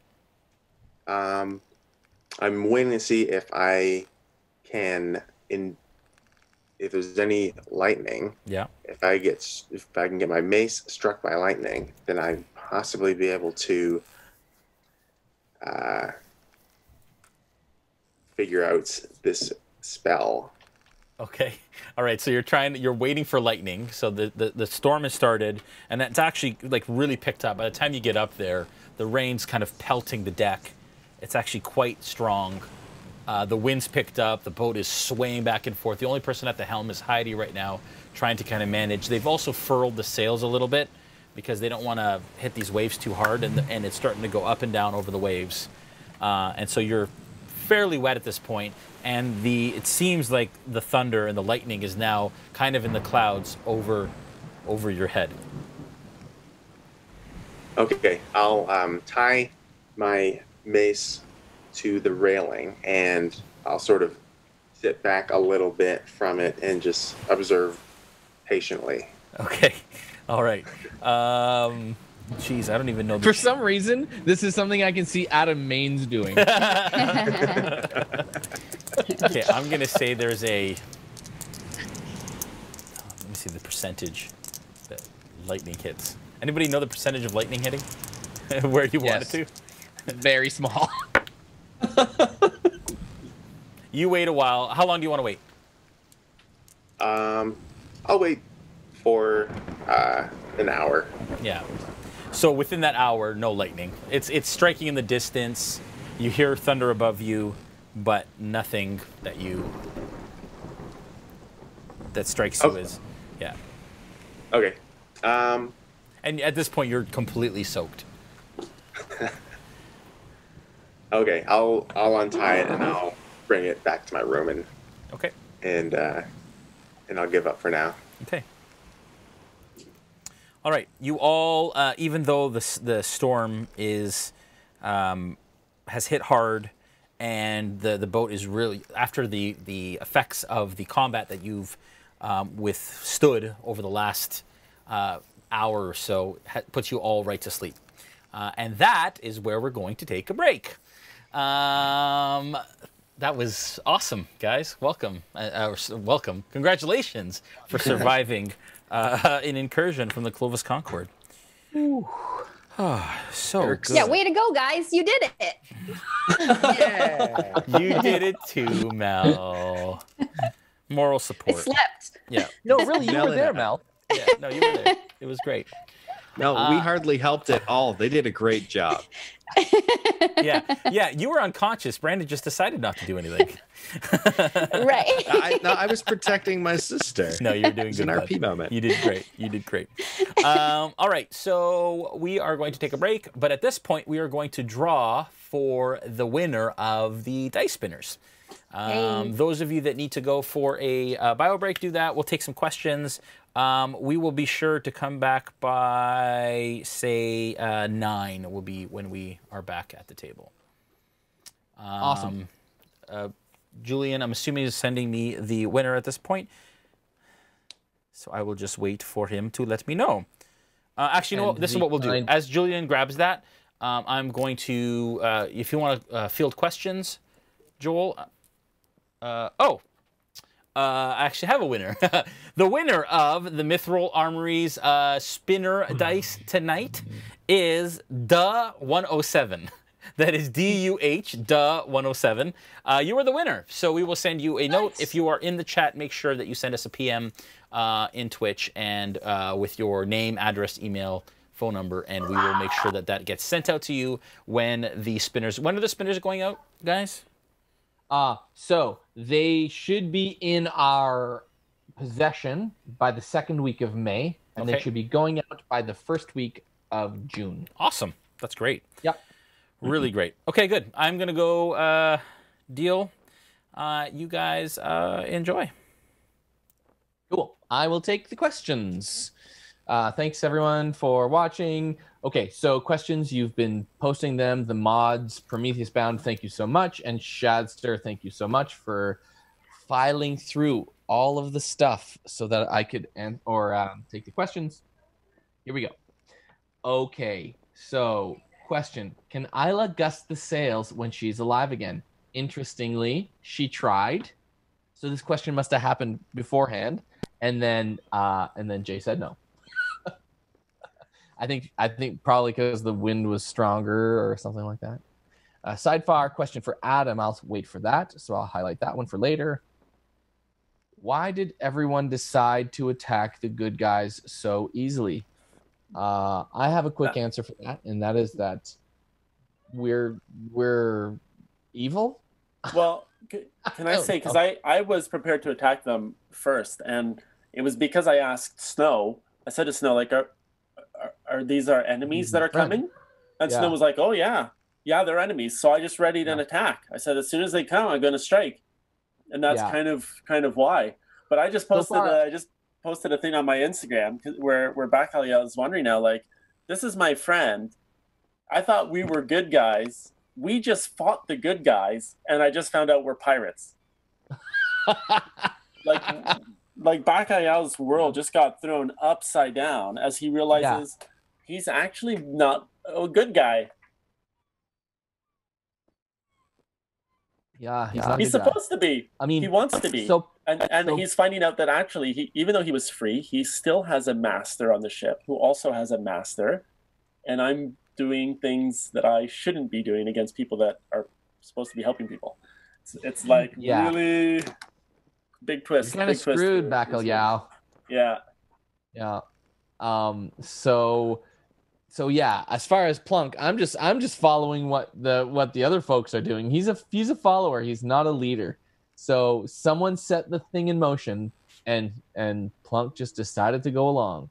And I believe it's Snow who is to be blamed. And with that, let's go to the next question. Since Brandon just got back. Okay, so Skyhawk asks, do they plan to continue with this campaign after the first several episodes? So, we are having 12 episodes of this. We just had 12 or 13 episodes of the Into the Mist Curse of Strahd campaign. We're going to do 12 of these, and then we're going to go back to Into the Mist again. So, unless we just get so many subscribers that we have to play D&D more than one time a week, and we play them all the time, then unfortunately we're going to be going back and forth between campaigns. That's the current situation. But as you all know, the world changes unendingly under our feet. And so we're going with the shifting sands of time. That's what I'll say is our answer. Gary Diamond's question, what's everyone's favorite race class to play? Brandon? Wow, that's tough. I had a lot of fun playing a half-orc, but I'm really loving playing as Snow. Part of that might just be like just his personality, but it's so much fun playing this character. Do I detect an evil streak in Snow? I think you detect a somewhat chaotic, not evil nor good streak in Snow. Right. On a self-serving streak, perhaps? He's got his reasons for doing things the way he does them. Okay. He's had to fight to survive his whole life. And he's had to do good things and bad things to do it. And that's kind of put him in the middle in a lot of things, morally and ethically. He does what it takes to get the job done in a lot of cases, but not necessarily in an evil way. Yeah, I get that. I'm gonna ask Christina this question because you recently made this character. Mm-hmm. What were some other races or classes you were considering, given that you haven't played other characters in D&D before? Any others that like piqued your interest? Is there a fairy? What's the equivalent to a fairy? An elf? Okay, yeah. I was considering them because they're just very mystical, I think, creatures. But I also liked the idea of being a stout, kind of short character. Yep. But yeah, that was when I was talking to Jason, he suggested a halfling. So I went for it. Halflings are the best. They're the best. They are the best. They're so little. They're so tiny. David, what's your favorite class race to play? You've played. So I've only played 3. So I played 2 gnomes, which were a lot of fun. I played a fire genasi, and I really like my fire genasi. He's level 4, and I'm really looking forward to bringing him back at some point. He's cool. Okay, so that doesn't really answer the question. I mean, the Dunamancy Turtle guy, he's cool. It's such a great combination. Yeah. The rogue gnome, I think, is a typical sort of combination, but it's a lot of fun. And then my cat's trying to knock stuff over. But Fire Genasi. I'm gonna say the Fire Genasi is really cool. He's the one that I keep wanting to go back to and play some more. Yeah. But Bacalhau is awesome. Bacalhau's pretty good so far. Yeah. So far. I'm surprised he didn't die in this episode just when you backdove off the back of that moving ship. I meant to ask, if the ship was moving, and I totally forgot to ask. And then once I'm in the water, he's like, "So the ships keep moving." It's like, no, I forgot. Yeah. For some reason, I thought they came to a dead stop for the battle. Put her in park. Yeah, put her in park. Yeah. Okay. Play Scholar commented, I really want Christina to know she got it right. Unless there is a house rule, Divine Favor is a bonus action spell. There you go. I was just looking at my sheet. I wanted to use it, you know? You got it right. Skyhawk questions. Besides Christina, how long has everyone else been playing D&D? I've been playing actively for the last 3 years, but I'm going to say prior to that, I hadn't played since I was in my teens. So like proper, what's that show? Years ago. Yeah, several D&D years ago. Go. Anyone else? I just posted in our group chat on Facebook today a photo from my very first session, which was May 29th, 2017. Wow. So almost 3 years to the day. There you go. Yeah. Yep. Good old Nightstone.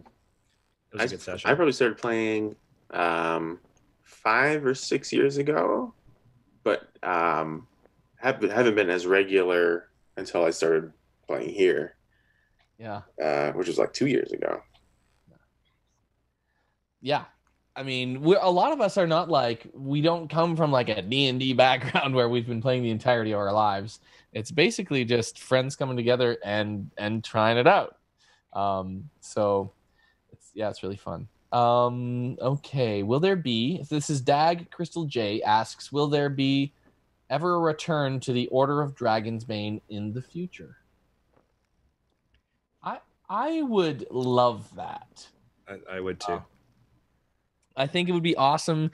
I think there's so much potential for just more fun between us all. So yeah, I really cannot wait. There's so much that's been set up that hasn't had payoff yet. And it's like I'm just like itching to keep going with this story because like, oh my gosh, you guys. There's the early question, what was your favorite class character combination? I miss playing a Shamgar because Shamgar's so good. Shamgar holds a special place in my Sham heart. You're Shamtastic. Sham, wow. So Shadster made like this little like loincloth clip thing, and it's funny, man. Yeah. So much Sham wow awesomeness. Emperor 10 Miles says, when are we going to get a Gaziel emoji? I don't have an emoji. You are getting one.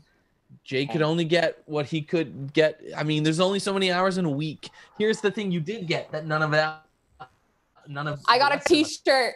You got a Thunder Smite t-shirt. Make sure you order, you guys out there. Yeah, it's awesome. Thunder Smite! That shirt. Asmerander asks, did they all pick their subclass yet? And if so, what did Gaziel and Bacalhau pick? We're still at level 2. We are still level 2. But Bacalhau would have it by now, I think. If I knew what a subclass was, I would consider it. Yeah, I want to make sure I describe it properly. Maybe Jake can help me. So I'm as a wizard, I'm following the Dunamancy. How do I describe that? Somebody help me out, Brandon. I guess it's your spell. I don't remember the term. Yeah, it's kind of like your spellcaster's archetype. Yeah. So I'm taking the Dunamancy track, and I'm Chronomancy is the path that I'm set on. People are I'm sure storming the chat with all the proper terminology that I. Yeah. Sorry, guys. You should be listening to them. Sorry. Yeah. Everybody at home. That's good. But it's pretty cool. It's pretty cool, and especially as a turtle. Because some people think that Tauros is slow. Yeah, and some people. And you know what? You know what helps with that? Being able to control time. Yeah, Asimar Gur asks, "How come almost everyone plays an exotic race?" That is a very good question. Way. I think that it just happened that way. I think we're all just like humans every day. So, you know. We didn't know what we all were, right? Yeah, that's Until shortly before we started this stream and we started to see each other's avatars popping up that Jay was creating. And we're like, what? Like, so surprised every time somebody was revealed. But we didn't know. So I wasn't like, hey, let's be a traveling petting zoo. Like, just what happened. It is in French. Menagerie is actually like referencing a farm area with animals in it. So, I think it's kind of Christina's the only one with one of the classic races. Yeah. Whoa. Yeah. You're just my animals. Pets. Writing Machine 123 asks, "Are you planning on playing in person for the season's finale?" Hey, I'll answer this. We're planning to play in person the moment we can. Yes. Safely. Yeah. As long as it's safe for us to do so, we would love to actually play face to face because we haven't been at the same table for this campaign, which is great, but sad. All right. What minis did you use for the Sahuagin in the Palmaflora episode? I haven't seen them in Nolzur's lineup. Do you know, Jay? Or are you listening? No, you're not. Oh, you did. Awesome. Oh, is that it?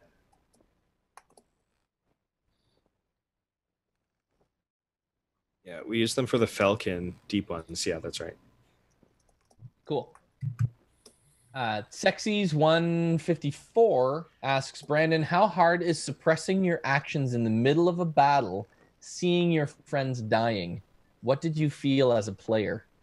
That was really, really hard because normally I play like a chaotic good character that would never, ever allow their friends to fight alone unless the, extreme circumstances.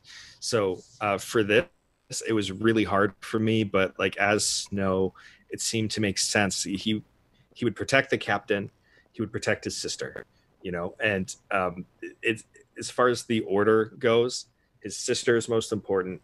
If it was just captain, that would be second most, and then his friends, then his colleagues. But a lot of these people he just met too, so he's not really that close to them yet, except Bacalhau and probably Plunkrawk too, because he likes Plunkrawk.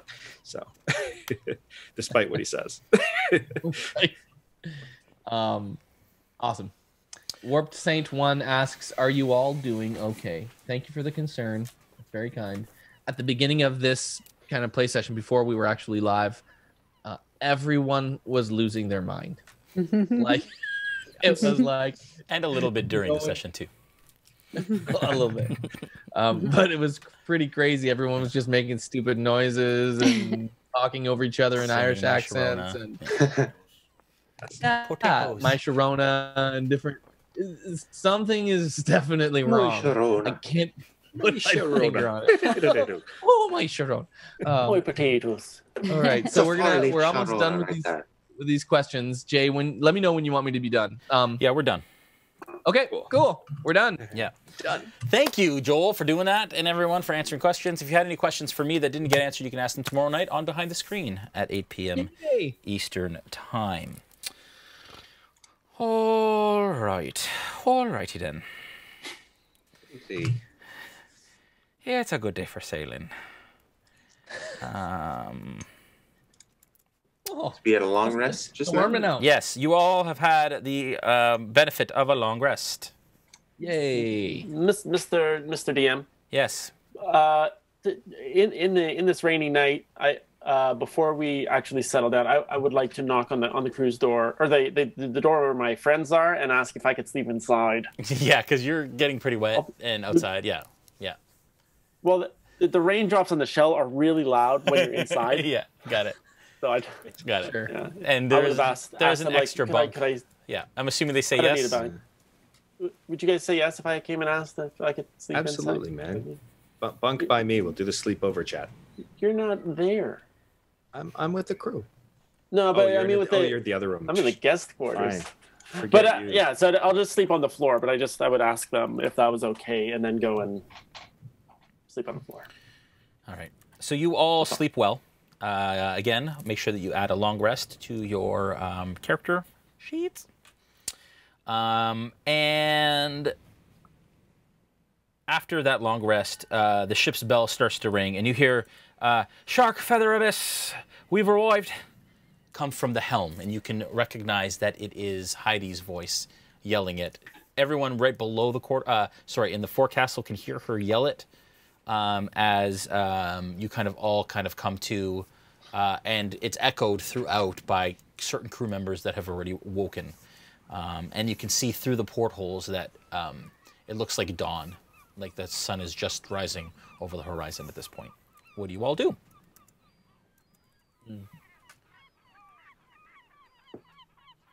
And you hear the sound of seagulls. I'll rush up to the sea of seagulls. Okay, so you rush up onto deck? Yeah, I rush up onto deck and basically just admire the flight of these beautiful creatures whom I cannot join. Yes, yeah. The beautiful musical sounds of their squawking. Okay. What do the rest of you do? It's sorry, what time of day did you say? It looks almost like dawn, like the sun is just rising. So the equivalent of about 5 a.m. Okay. I'll go down and see if there's any breakfast. Yeah, at this point, not yet. It's actually quite early in the morning. Snow is just rising. And you know that the understanding that you received is that as soon as you got here, that it would be time was of the essence, as it were. And really shortly after, you hear kind of a banging on the deck, on the cabin that you're in, and you hear Bort's voice going, "Come on, lads, get up." Okay. Can you? So okay, I'm gonna head out. Say good morning. What do we see outside? Yeah. What do we see outside? Yeah. So you all kind of stretch, unarmored, kind of resting. You feel the bruises and some of the hurt from last night, but it's all kind of healed up. It's just really, really sore and tight.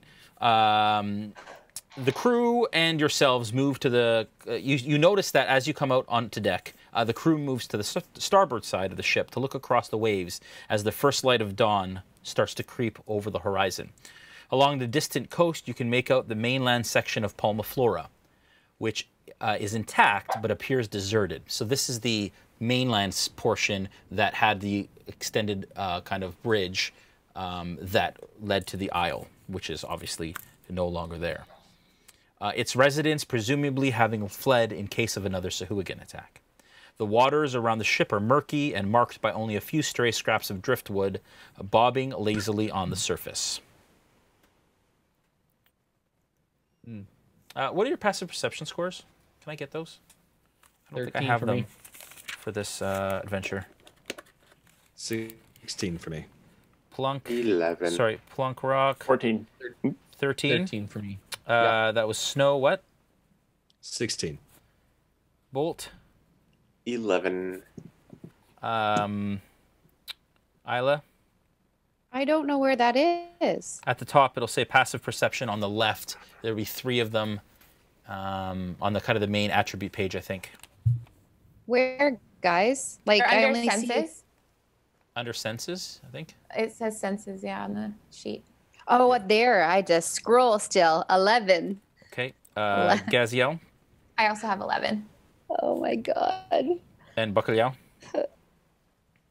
14. Okay. All right. Snow,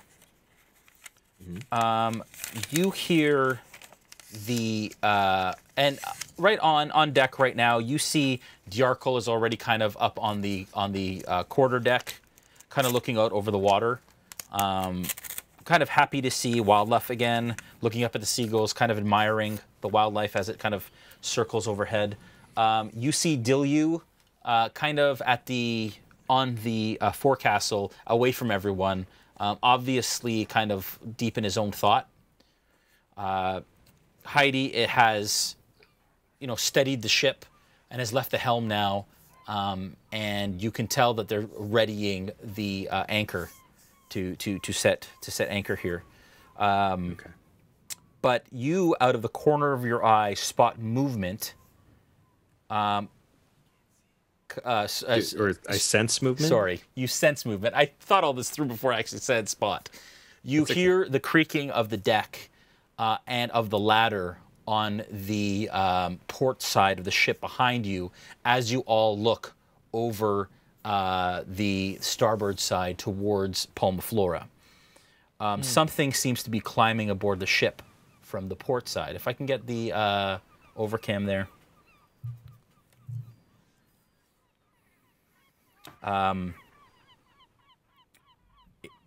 Immediately, you see two webbed hands come over the side, and then two more on the other side, and two more as a party of Sahuagin begin to board the ship.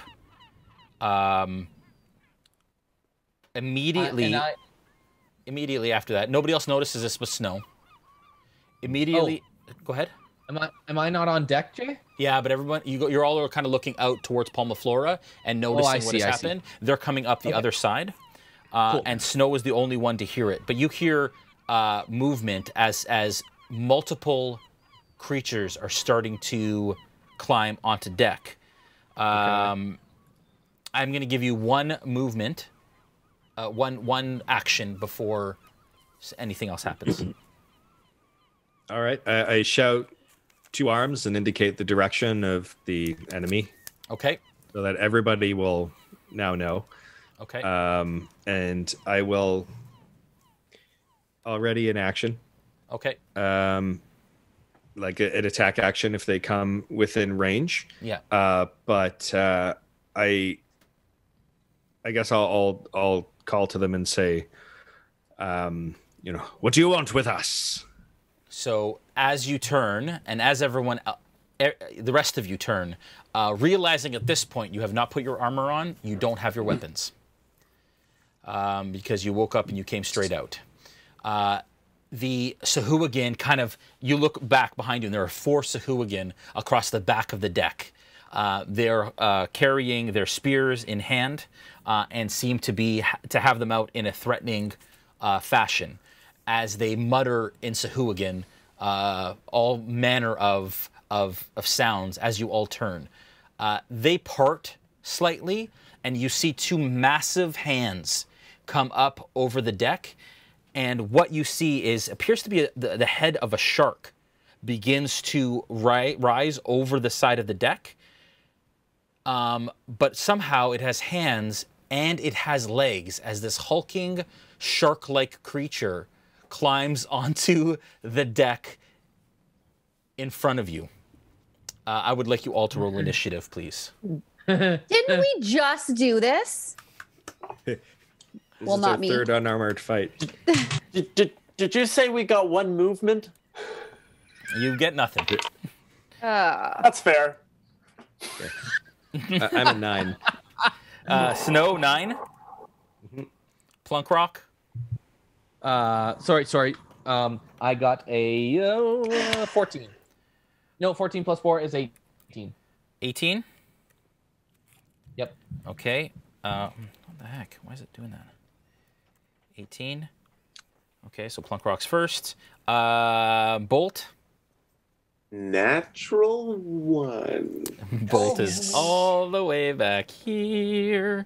But so it's a 2. But it's a 2, right? Yeah. Oh, there's a street shark on deck. Street shark. Where shark? That's funny. Bacalhau? 17. Toot toot. Aella? 5. Gaziel? 11. So Aella, 11. I think that's correct. Snow, did I get yours? I got yours, right? Yeah, I was 9. Okay. I made some sleepy time tea just in case this happens again. I can just take a nap. Remember Wild Shade. All right. Yeah. It's right there. Right there. All right. It's ready. The tip of her tongue. Yeah. Hilarious. I'm itching. I'm itching in my seat. I'm ready to go. Are you good to go? Yeah. I'm just looking for my, there it is. Yeah, hurry up, Jason Azevedo. We got things to kill. There we go. There we go. Plunkrawk, you are up first as you see these creatures climb over the side. I will look at the middle of my hand, see the emblem that was placed there, draw from its power, turn it towards the shark head, and cast Hunter's Mark on the shark. Okay. And do you know what Hunter's Mark does for the sake of everyone? Yes. I choose a creature within range, mystically mark it as my quarry. Yes. Until the spell ends, I deal an extra 1d6 damage to the target whenever I hit it with a weapon attack. Awesome. Of which you have none. Well, I have daggers. I haven't used. No, but you don't have your weapons. What I'm saying is you guys didn't say that you got your armor or weapons on. So then you don't do that. So is that a bonus action? It is a bonus action. Yeah, so what's your action? So now, on top of that, what I'm going to do is run to the hold and get my weapon. Okay, so you make a dash. Plunkrawk makes a dash down the hold, and you kind of race down. With the dash, you can actually get to your bunk, but you can't start to put on your armor yet, which takes a minute. Okay. Whoa! Wait! It takes a whole minute to put my armor on. Wait, I don't carry. I don't have armor. I just have my weapons. You don't have leather armor? Yeah, but I sleep in my leather armor. No, you don't. That's incredibly uncomfortable. Yes, I do. You wouldn't be. I've always slept in my leather armor. You wouldn't be able to get a long rest if you. It would actually hamper your long rest. You smell like a wet bird. Sorry. I'm a bird. I stink anyways. No. No. Okay. Fair enough. Okay. So you rush down. I rush down and just get my dagger. I don't care about my armor. Okay. So you grab your dagger. Next turn you can move. Bacalhau, you're up. Yep. So I'll say to everybody, get your weapons, and I'm gonna get onto the boat. I'm gonna run across. Yeah. And I want to jump at the shark. Yeah. And as I do that, withdraw into my shell. like a turtle attack, like a speedball special self-propelled. I don't want to hurt him. I would like to bump into him and annoy him, and then land at his feet in my shell. Okay, so you're just basically propelling yourself at. Okay, strength, acrobatics check. You're not trying to strike him. You're not trying to hurt him. No, I would like to land at his feet. I want to be annoying though. Like if I like to bump into his. Okay, so acrobatics check to try and get over the boat, kind of roll and smack him. Okay. It's such a funny move.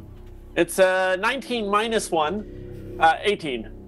Okay, with an 18, you managed to do exactly that. But you're not at his feet because he's right at the side of the boat. So you kind of like turn into a shell. You kind of roll across the top of the boat. You hit him kind of in the face, and he kind of like does this, and he pats at you, and you kind of start to kind of spin on the boat as he starts to engage. Yeah. Okay. All right. At this point, that creature. One sec. Is going to attack with a 20. I think that probably hits. Sorry, you broke up there, Jay. What was that? Exactly? A 20 hits. Dave, I'm a 21.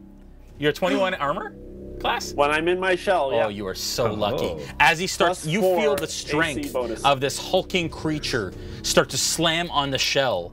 And you're like, whoa, that is a lot more damage than I imagined it would be able to output, but you don't take any damage. Wow, you're so lucky. And the back of my shell, for people that don't know, is like covered in scrapes and scratches from previous times that this sort of thing's happened. This is great. It's great. It's really great. All right. Let me just see here. All right. It is... It gives a whole new meaning to your T-shirt, eh, Dave? Rolling with the homies. All right, so the Sahuagin rush forward en masse at you guys, engaging one each. So we'll just start up the side, and you can tell me who they hit, and we'll just start rolling here.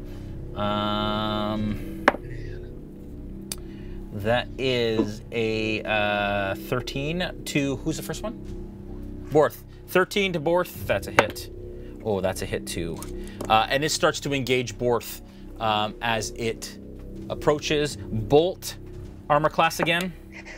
Without my scale mail, is my armor just 10 plus dex? Unless you get 10 plus... yeah, unless you get anything for being a Dragonborn. You can unequip it just to see. I don't think so. Yeah, you guys can unequip your armor at this point if you go into your inventory. Okay, yeah. My AC is 11. Okay, so the first one is going to hit because that is a natural 20. And that is going to be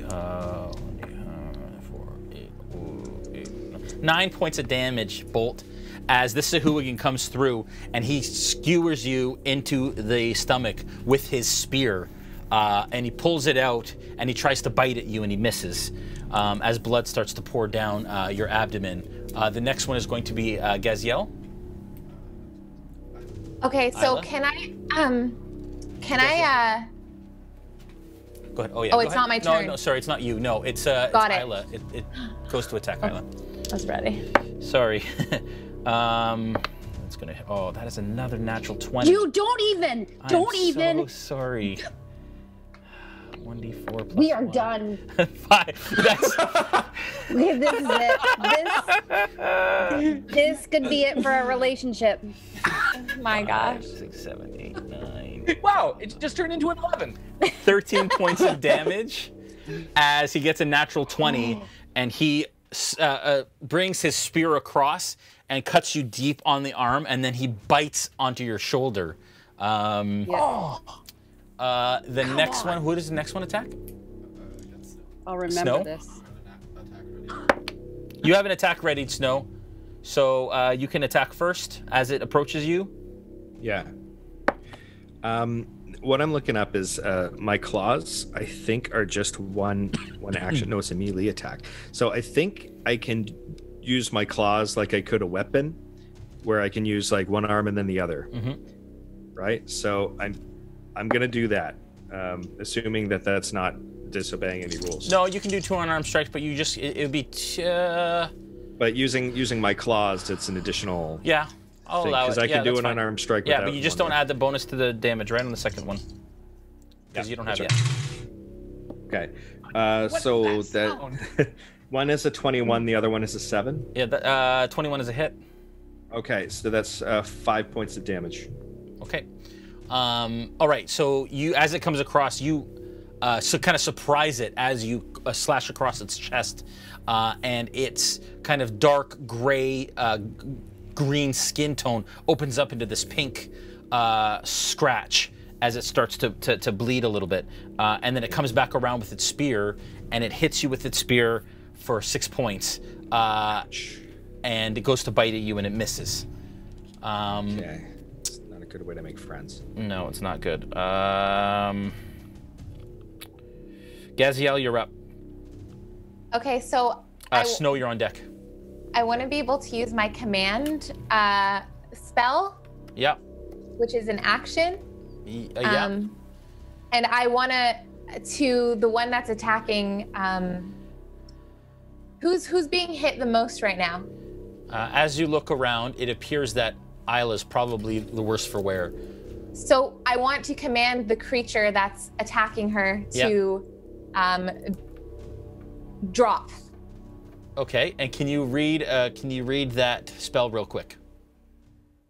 Yeah, so it says you speak a one-word command to a creature you can see within range. The target must succeed on a wisdom saving throw or follow the command on its next turn.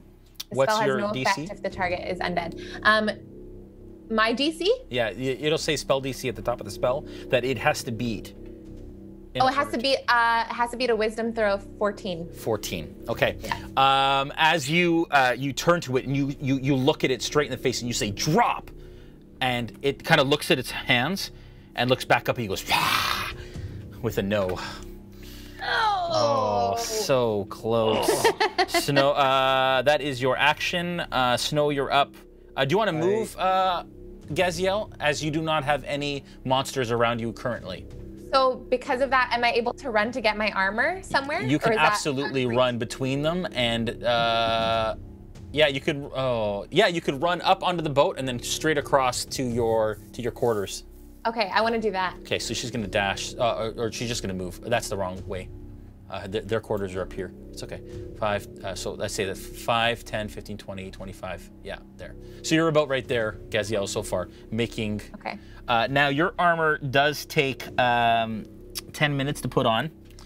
So, but your shield is one action. You can pick up your shield with an action. That gives you at least 2. So you can equip your shield and still have a bit of armor. Okay. But not great armor, obviously. Okay. And obviously you can pick up your Warhammer too as you go in there, and your javelins if you want. Snow, you're up. All right, so I already rolled. I have a 14 and a 22. Okay. They both hit. All right, so that's a total of 7 points slashing damage. 7 points of slashing damage. That is, which number is that? That's 1, 2, So I kind of do a slash and one of those like spinning slashes with my other claw. Sorry, that was 14 points? 7. Sorry, 7. I don't know where I'm getting these numbers from. Okay, so you 14 now if you want. You start to continue to kind of shred up the skin on the front of its chest as it screams in pain. Borth is where right now? So he's okay. So Borth stays there. Dilyu comes down the stairs to help Borth. Again, they're kind of trying to wrestle him because currently their hands are free. They don't have weapons. Borth yells, "Bring their weapons!" Down into the hold. Where's the rest of the crew? Up top. Diarkle is going to go down and grab weapons, as is Kajori. They go down into the hold. Heidi steps out, actually, and comes down to engage the one that is with Snow. And the captain will come out of her quarters, and she comes and actually starts to attack the one that's attacking Snow. She's going to go ahead and attack twice. That is a hit. That is also a hit, and she downs the one. So Snow, as you're scraping at this one, she comes through and slashes it twice with her scimitar, and it falls to the ground dead. All right, at your feet. Okay. All right. Back to the bottom here. Aella, you're up. Bolt, you're on deck. I have to do a death thing. No, you don't. You're down already? No. Yeah. You shouldn't be. You got a long rest. Yeah, you had a long rest. But I only had my max hit points were only 12. Oh, they shouldn't be, because you would have rolled. Remember, you were supposed to roll your hit points? No. Last session on level 2. They're in D&D Beyond on the Twitch. There it says it's max is 20. Yeah. So you didn't do your long rest. I don't think. No, I just didn't. I did my long rest, so I went back up to 12 though. So I didn't roll or whatever. So what do you want me to do? Hang on, let me just take a look here at your sheet. 1 sec. Sorry, real quick. And see what's going on here.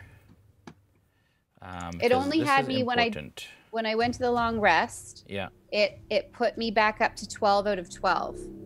It said, and then you just hit me with like 15 or something. No, yeah, you're level 2 on there, and Bolt says it says maximum hit points are 20. Yeah, it says 20. So I don't know why. Here, I'm going to give you a long rest right now. Take long rest. You have to confirm it after, eh? Once you hit long rest, you have to press it twice. Wait a second. We're what level?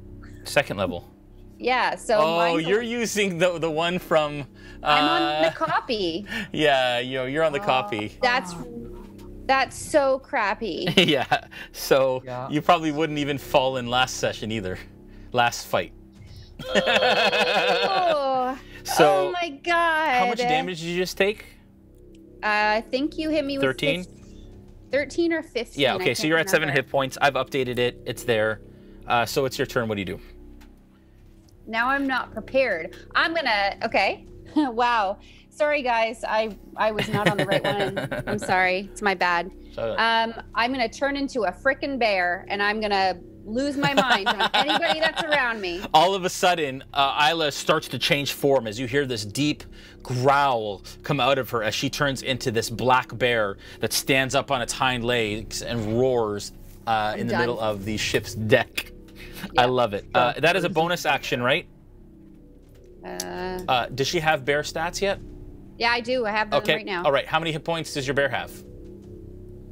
My hit points has 19. 19. So you now have 19. Once you get to 0, then whatever hit points are left over from whatever attack puts you to 0 goes on to your actual character. But these are like bonus hit points, basically, at this point. Okay. Okay? Okay. So now you have an attack. There is a guy right beside you. As he kind of looks up at you like this with the spear, holding a spear, as you loom over him in bear form. Go ahead. Yeah. So you're going to attack as your bear. So you're going to look at how many attacks does your bear get? What does it say for attacks? How many attacks does my bear get? At the bottom. Like actions? Yeah, it'll say actions. Yeah. So which actions do I have? Yeah. Multi-attack, bite, and claws. There you go. So you get to multi-attack, which means you get 2 attacks, and you should have pluses for each of those. Does it say one has to be a bite and one has to be a claw or anything like that? Yeah, the bite is attack +3. Yeah. Whatever. What do you need to know? Okay, just roll a d20 twice, please. Okay. 16. And are you biting or are you clawing? I'm biting. Okay. I am biting. Okay, so sorry. So what did you roll? 18 and then an 8. Okay, and what's your plus on your bite? 3. 18 and 8. So the 3 is not going to be enough, but the 18 absolutely is because that's 21. Roll damage on that.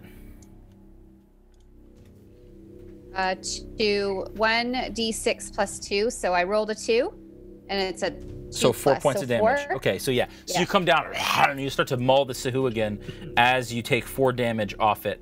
And all of you are like kind of in shock that there is now a bear on deck. You've never seen Aella do this before, and it is quite impressive.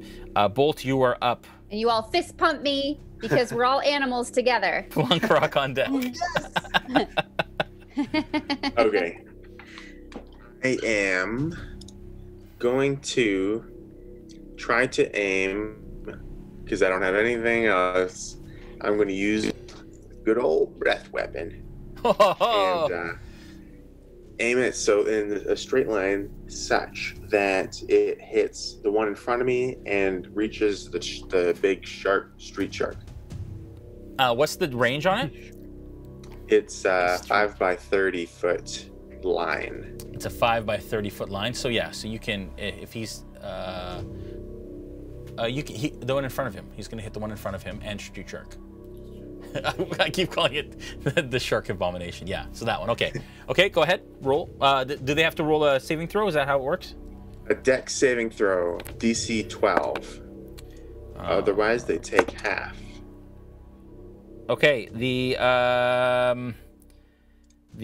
Sahuagin passed. The shark abomination did not. Okay, roll so it's 6 lightning damage. 6 for full? For full, yeah, and 3 if they saved. Okay. All right. And what's your breath weapon again? Lightning. Yeah. So lightning. Bolt opens up his mouth and points targets in the direction of the Sahuagin, and it's racked with lightning as it then arcs over to the shark abomination as he starts to fry them both. A good old fish fry. Plunkrawk, you're up. Bacalhau, you're on deck. Yeah. So I'm going to come up from the hold and. Okay. So sorry. While you're down there, can you give me a perception check, please? Yes, sir. That is a 6. Okay. All right. So you grab your dagger.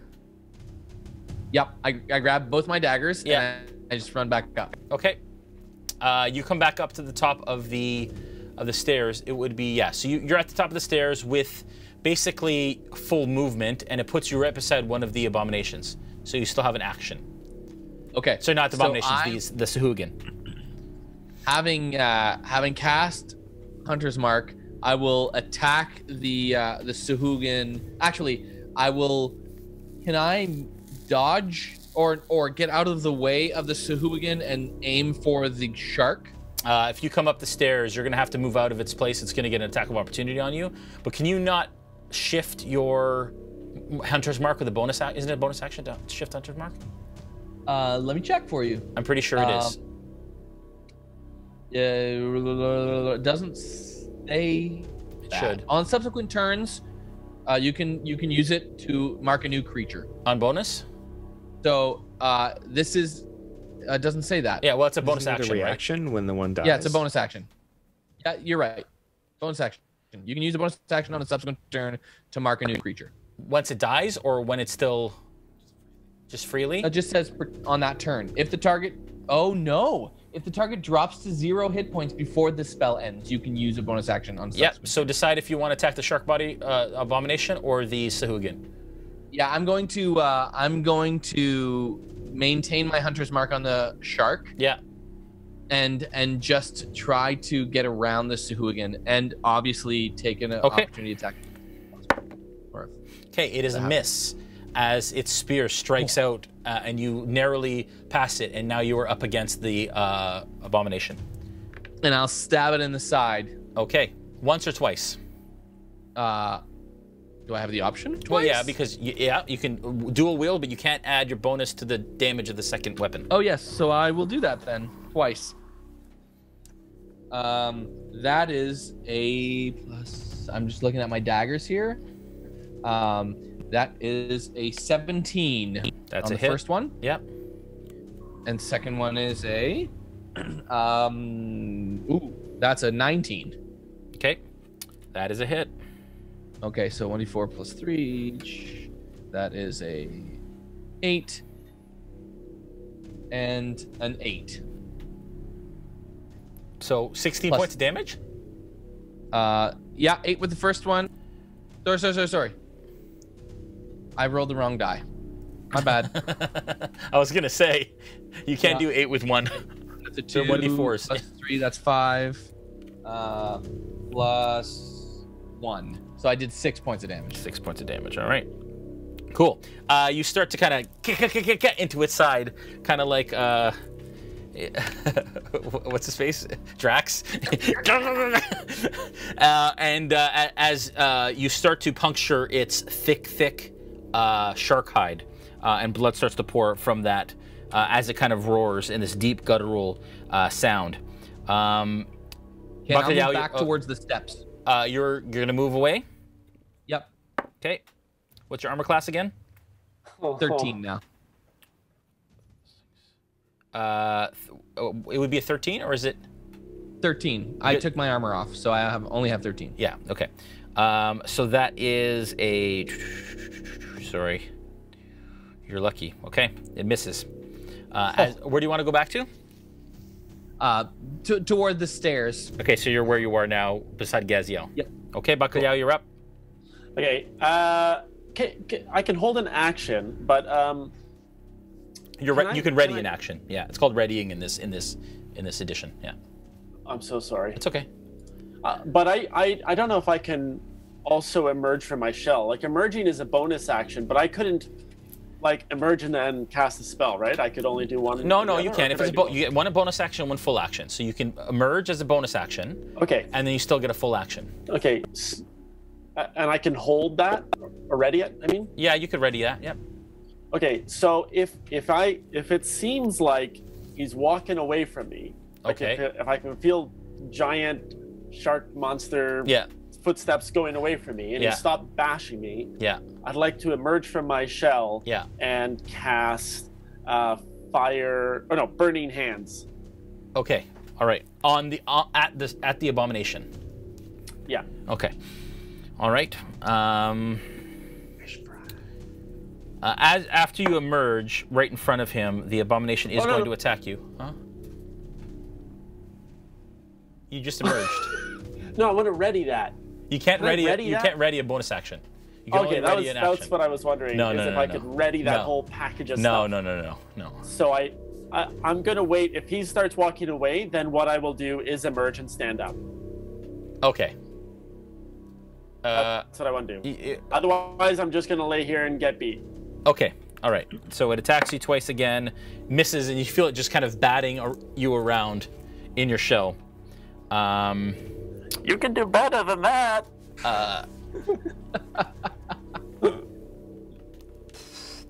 Where's the Sahuagin Bolt? Bolt, you've been damaged, right? Oh, yeah. Oh, yeah. That is... Oof. Oh, man, that's the third natural 20. You see that this Sahuagin starts to frenzy as it sees the blood start to pour from your wounds.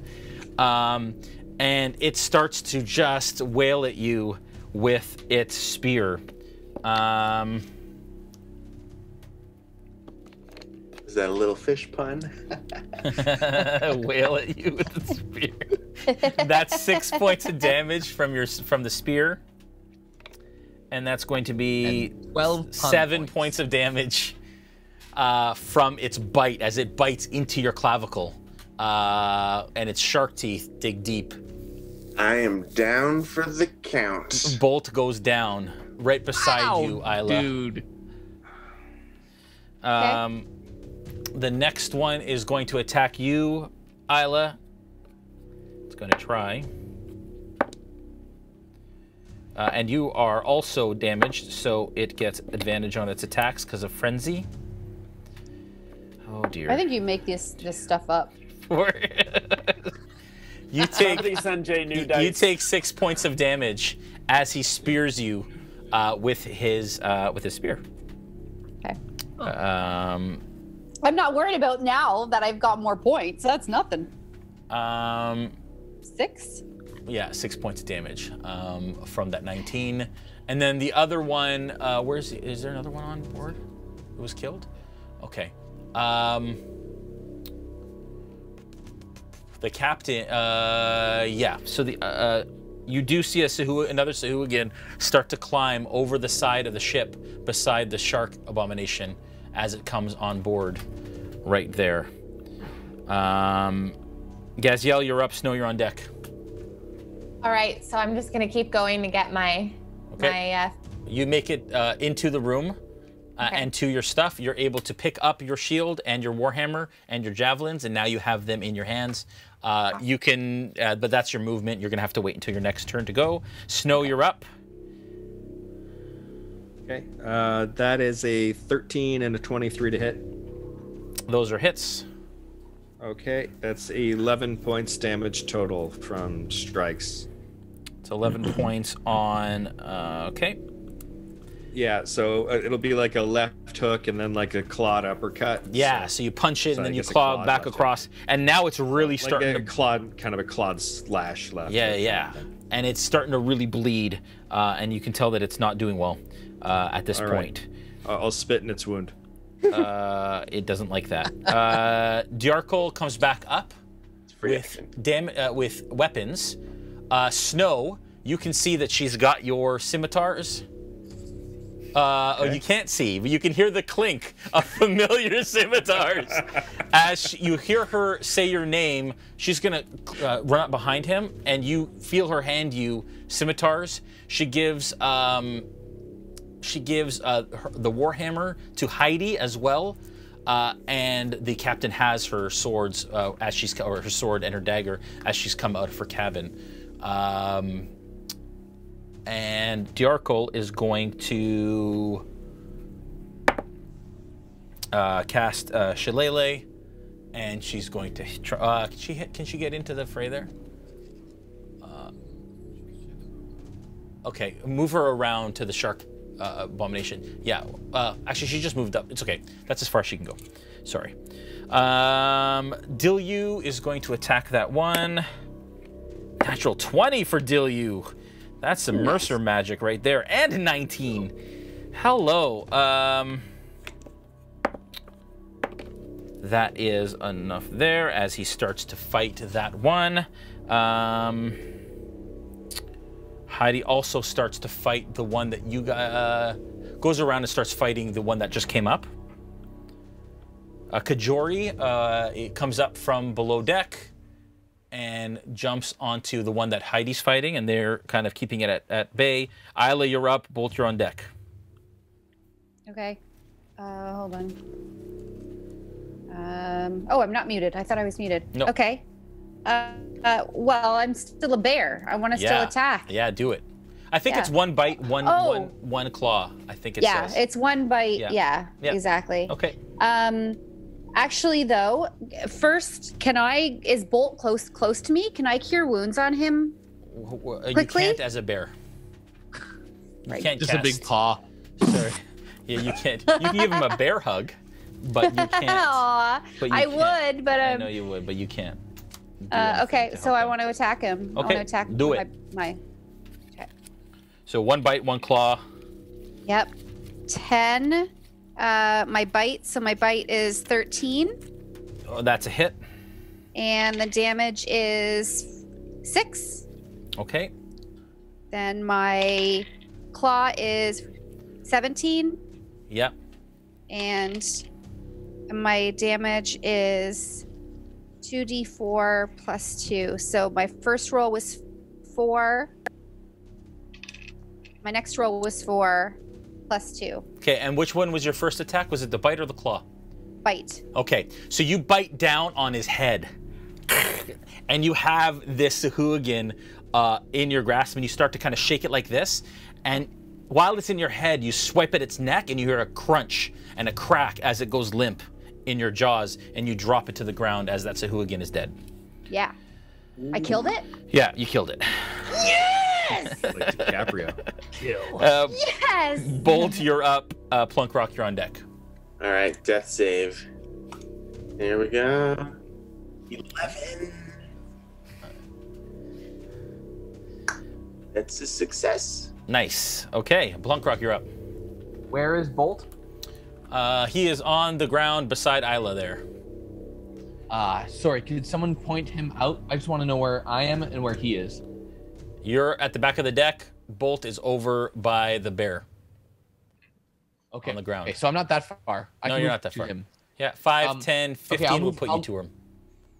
Okay, so I'll move to Bolt, and I'll cast a Cure Wounds on him. Yep.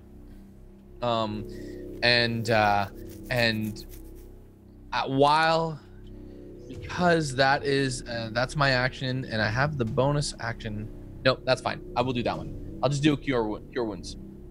Okay. 1d8 plus 3. That is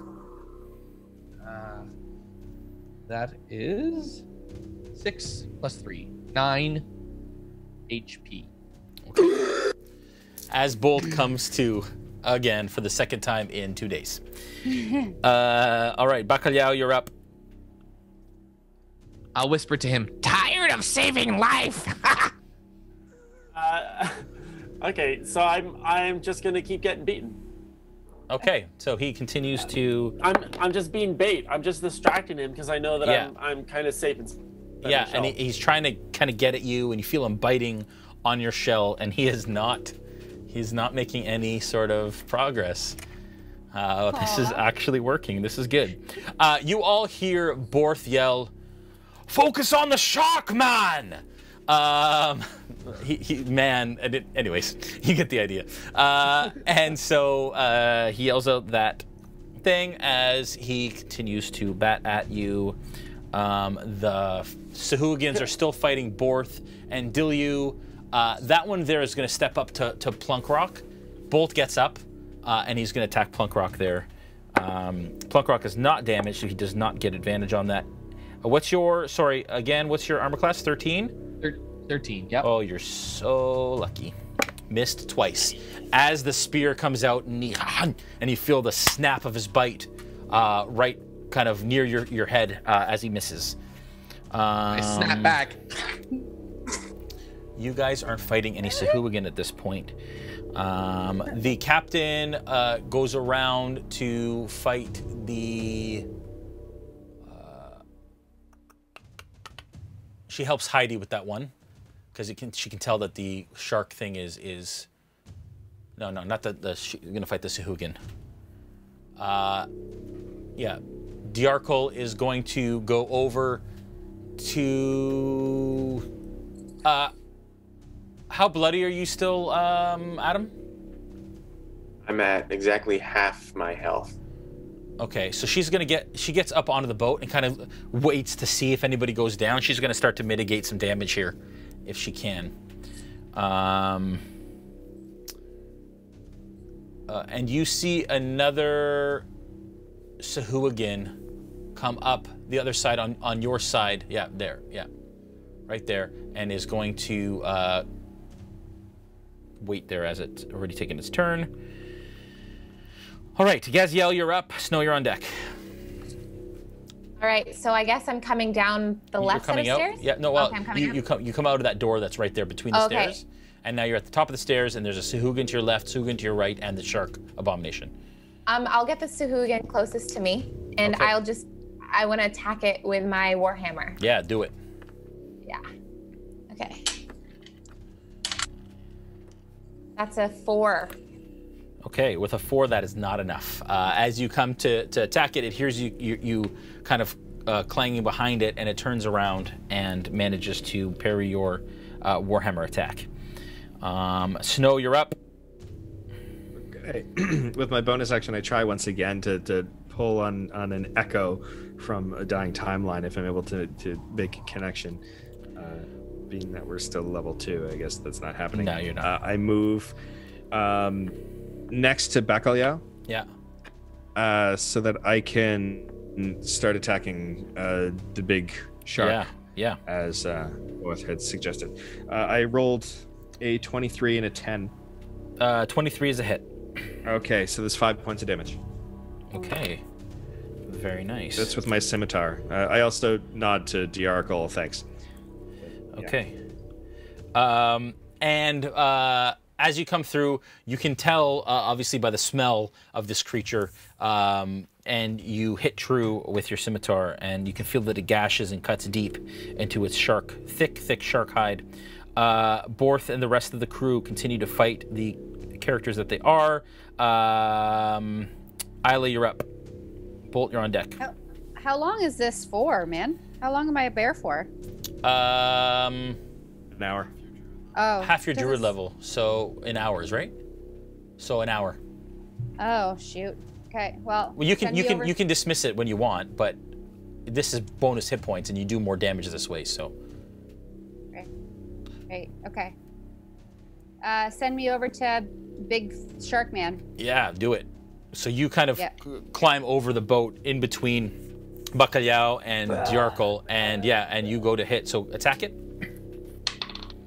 Oh shit! That's a 3 plus 3. That's only a 6. That is not enough. That was with my bite and my claws, where a 16. Yeah, it is a hit. And that's so 2d4 plus 2. Yeah, what so is the 2d? Roll the d4 twice, and then add 2. To each one? No, to all of it together. Oh, okay. So 2, 3. So 3 5. altogether. Okay. 5. Yeah. 5. 5. No. What? So sorry. Yeah, 5. 5. Okay. Yep. Okay. +2 still though, right? You rolled the 2. What was the addition of the 2? How much did the 2 add up to? 2. Yeah. I rolled a 2. I rolled a 1. 3 +2. Yeah, 5. Yeah, you're right. Okay, perfect. All right. I'm getting the hang of it. Bolt, you're up. You're doing great. Bolt, you're up. Plunkrawk, you're on deck. Okay. I am going to disengage and run back to my room. Okay, so you use your disengage action and you start running to the foredeck. Yeah. Yeah. I'm going to say that you managed to somehow kind of get over the stairs, climb down with your movement, and get into the room. Okay. Then I'm going to pick up just my mace, which I use as my focus. Yep. And is, like, I would have left the door open. Can I still see through? The door? Oh, wait, no, I disengaged. I can't do anything. Yeah, no, you don't have an action. Basically, you pick up your mace and that's it. Okay, that's it. Plunkrawk, you're up. Bacalhau, you're on deck. Yeah. So I will, again, get to the shark. I think I have the movement for it. And stab him in the side again. Okay. The Sahuagin that you're beside attempts to make a swipe. This time it hits. Oh! And you take 6 points of damage as that spear kind of clips your side as you're running towards the shark. You make it to the shark, though. What do you do? Yeah, I'm going to use my Hunter's Mark and make my attack. Okay. So these are daggers. So they're over here.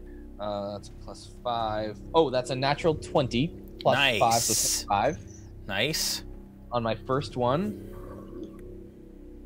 And 8 plus 5, 13 on the second one. That's a hit. Okay. So that's 4 automatically for that. So roll a d4. Yep. So that's a d4. That's my +3. So that's a 3 plus 3. So 6 on the first attack. Plus the Hunter's Mark 1d6. So that's an extra 5. Yeah. So what? I got 6, 5. So that's 11. And then the second attack. Wow. Which is a 1d4. 1. 1? Yeah. 12. You don't get a you don't get a plus on that, right? Yeah, so okay. No, don't get a plus on the second one. All right. So you come through and as you kind of feel the rage of the clip of that spear, you come through and you hit it right kind of in the neck area as that shark takes it hard in the and it starts to kind of spurt blood out of its neck area as it starts to scream and roar. And that is your turn. Bacalhau, you're up. I think what I'm going to do is stay where I am. Okay. So you're just kind of in your shell. But you hear kind of roaring outside your shell, and you hear gnashing and weapons, but nothing's kind of attacking you right now. But you're just kind of chilling. If I pop out, he's going to smash me in the head. Maybe. He's smashing other things, but yeah, sure. But does he get an opportunity attack if I come out? No, because you're already in his space. No. Oh, okay. So I can hear everybody's around me mashing. Yeah. Okay, this is risky. Okay, I gotta pop out. Yeah. Ha! Turtle soup. What? No, go ahead. No, I'm kidding. And I'm going to. Would you say that I don't think okay. I think I would have my component pouch and stuff on me. I don't get naked to sleep. Yeah. I'm a hermit. Yeah, I don't put my stuff away. Yeah. So I want to pop out and take my stick and point it at his face, and I'm gonna cast Witch Bolt at his. Okay, do it. Pew.